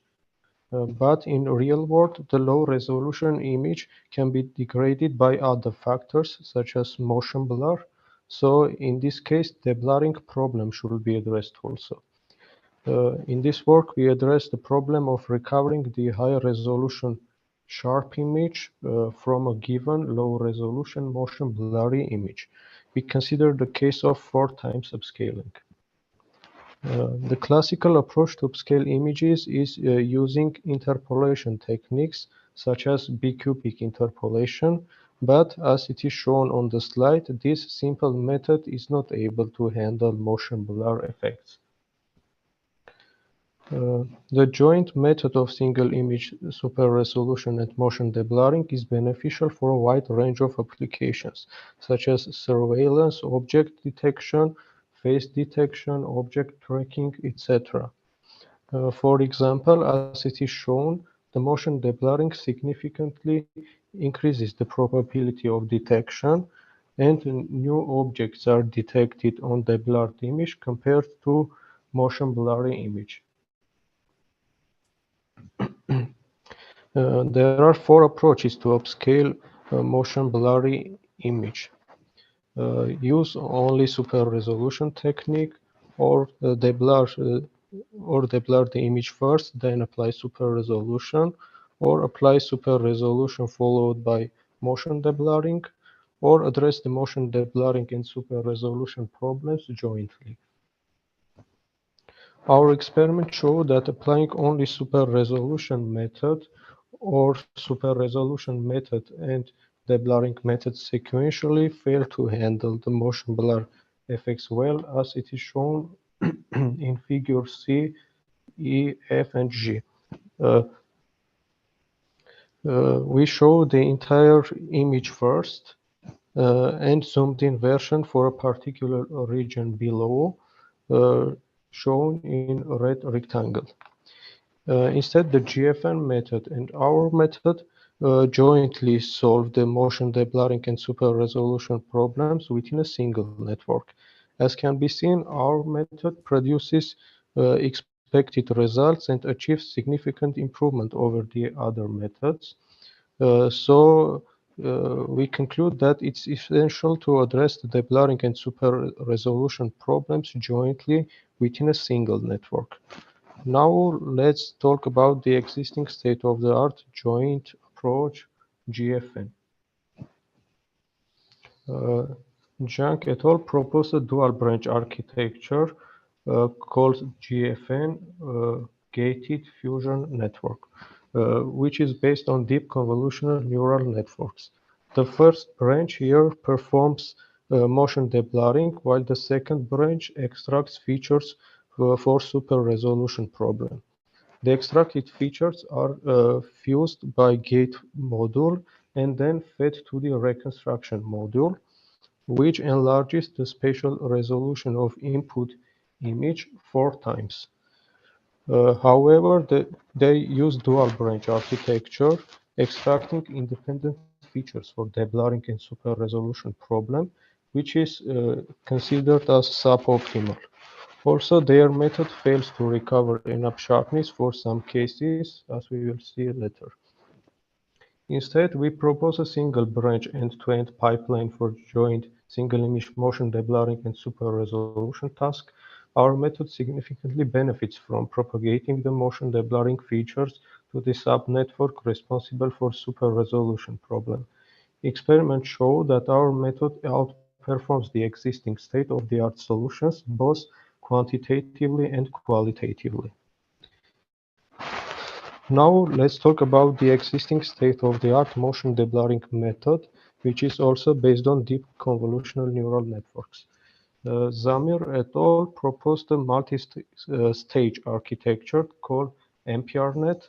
The network consists of 3 stages and exploits encoder-decoder architectures in the first and second stages to capture contextually informative features, and single-scale pipeline in third stage to preserve spatial details.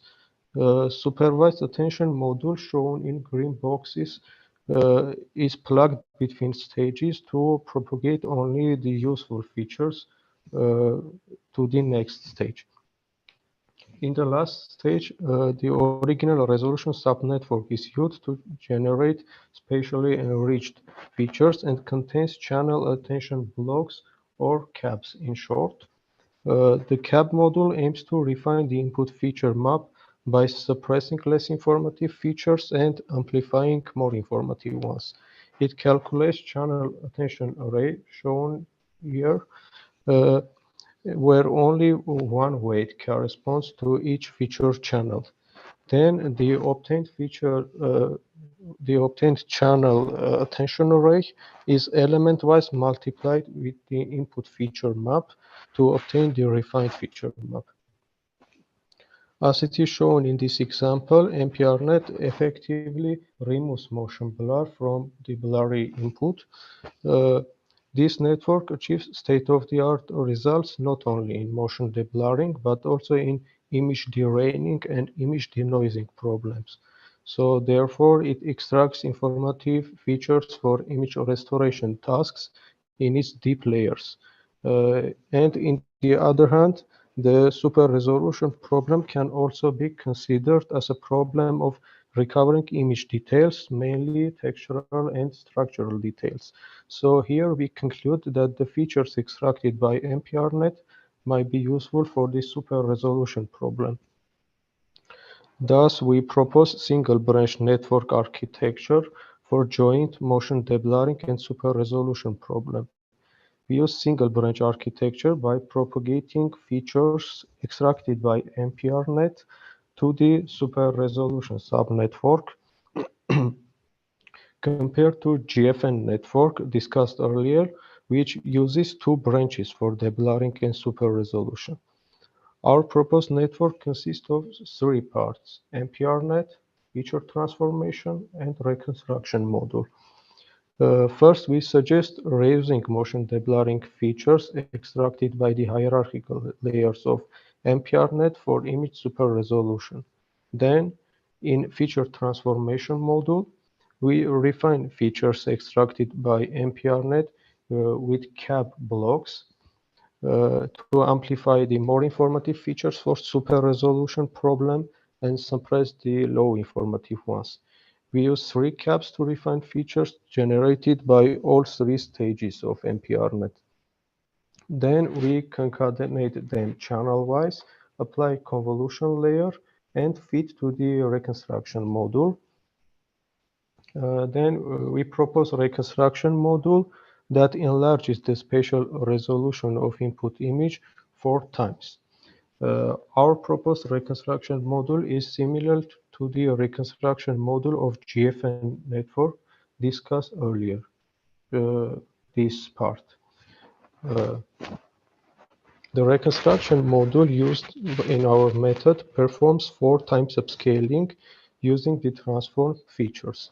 It inputs H by W by 64 feature map and outputs 4 times upscaled color image, which has 4W, 4H, 4W by 3 size now. Here we use 8 residual blocks to process the input features for super resolution, followed by 4 convolution layers and 3 leaky ReLU activations.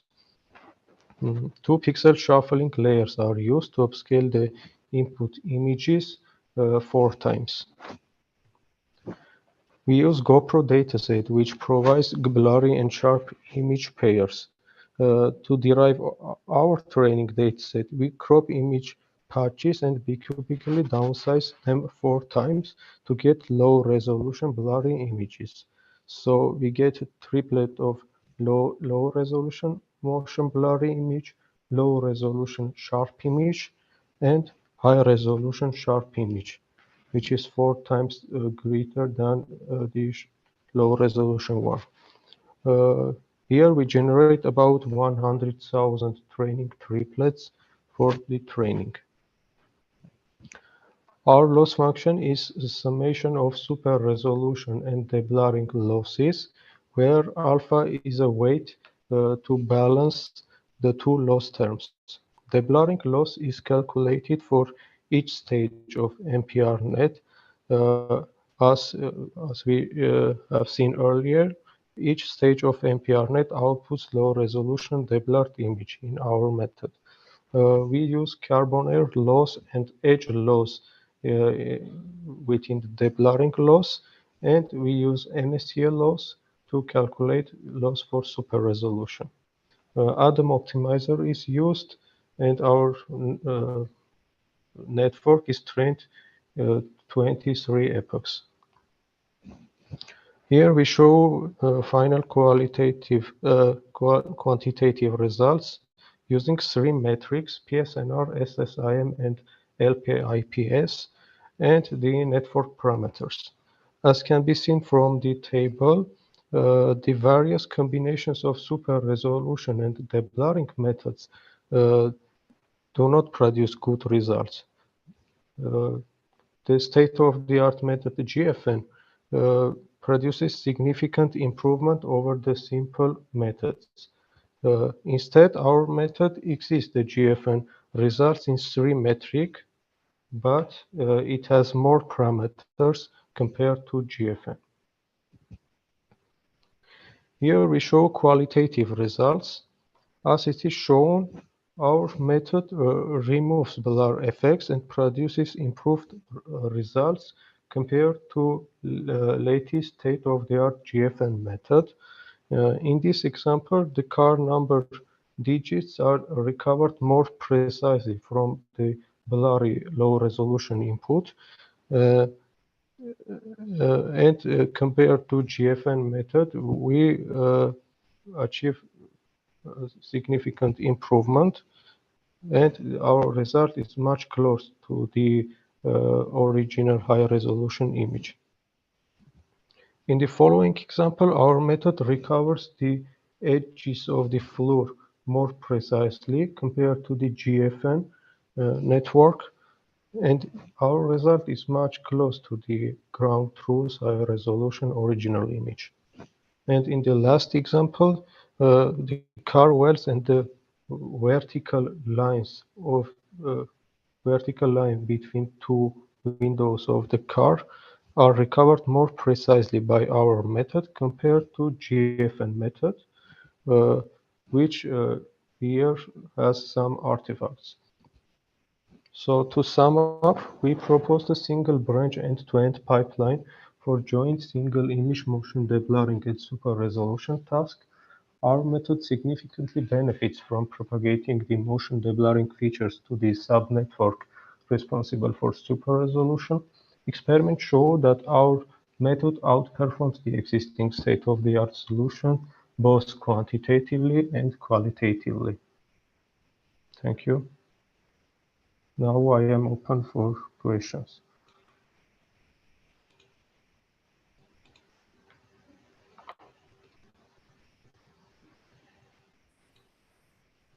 May I ask a question?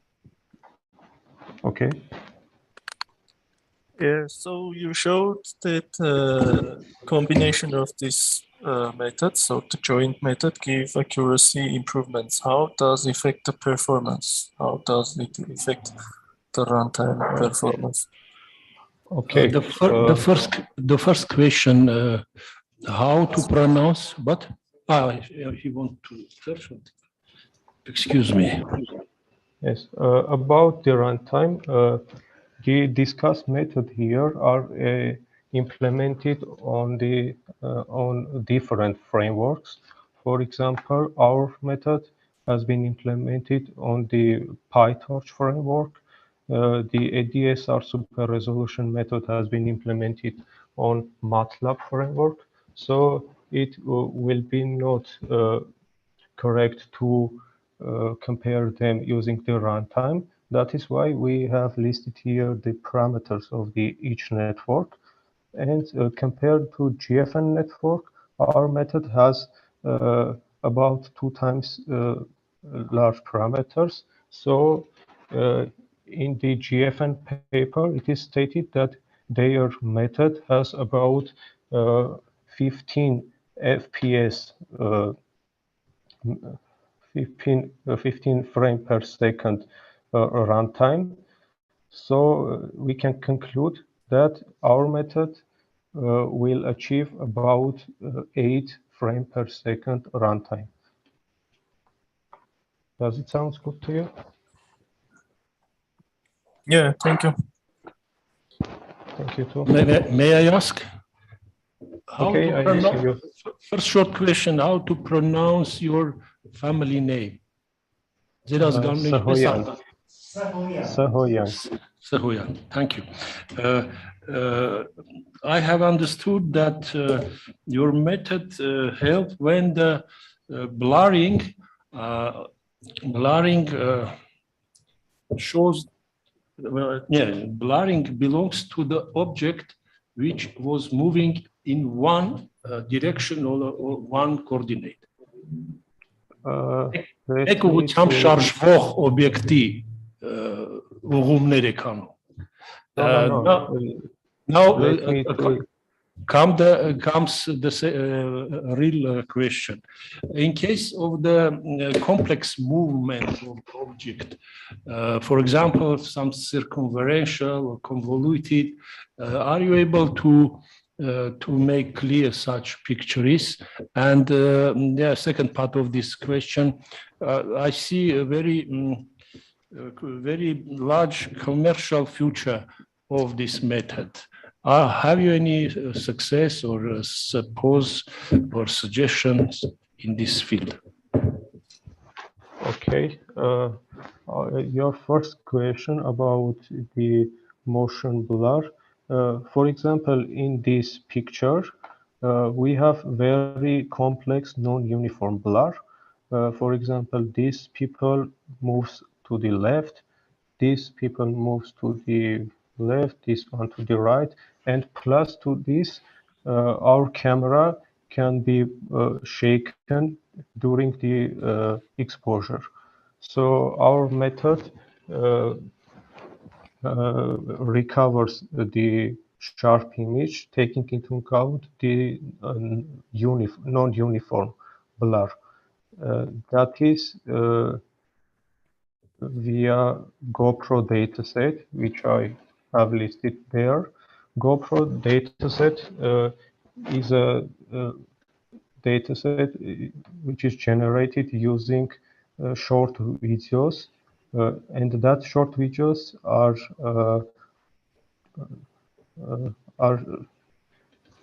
from a handheld camera, and when you record the video using handheld camera, you get a non-uniform blur. So I think I have clarified the first question. If no, you can ask for another question. And the second one, for example, in this year, there have been many new papers about the motion deblurring. There have been many papers about the super resolution, but the papers about joint approaches are not much more. So I see a great future in this about this field, and now I am a second-year PhD student. I will continue our work to implement another methods which will have more FPS parameter and will give more qualitatively and quantitatively results compared to this method. Thank you and good luck. Thank you too.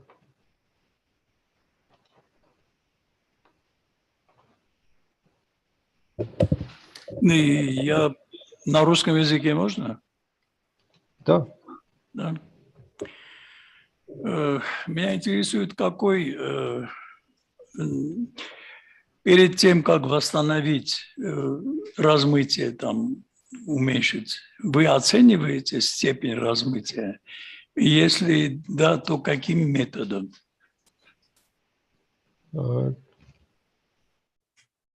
No, we don't evaluate the grade of motion blur here. We get motion blurry image and produce the blurred one in the GoPro dataset, which I have talked about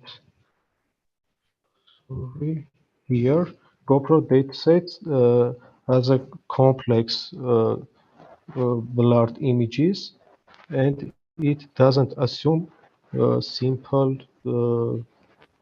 movement or simple rotation of camera. In short, it assumes everything. That is why we use GoPro dataset. Of course, if we have been used another dataset, which will be not complex, for example, the REDS dataset, this one assumes more simple motions and more simple camera rotations.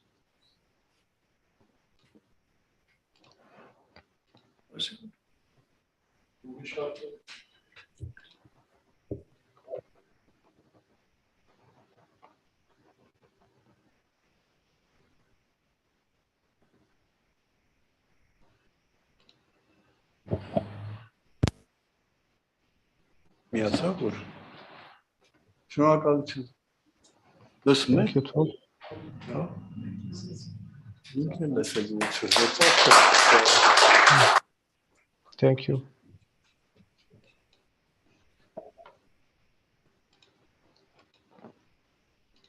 Երեք էսպիսի նախադեպ ենք ունեցել, իմ զեկուցումը poster presentation-ում էր և փառք Աստծո բերել էի ֆլեշկայով իմ presentation-ը և դրեցի ու մի քիչ նույնիսկ ազատ խոսեցի։ Եթե հեղինակը Լևոն Բալագյոզյանը ունի ֆլեշկա, մենք կարող ենք իրեն լսել։ Ինքը հիվանդացել է շեյք է։ Հա, պարզապես ինք էստեղ չի, դե լավ, ես դա ուզում էի։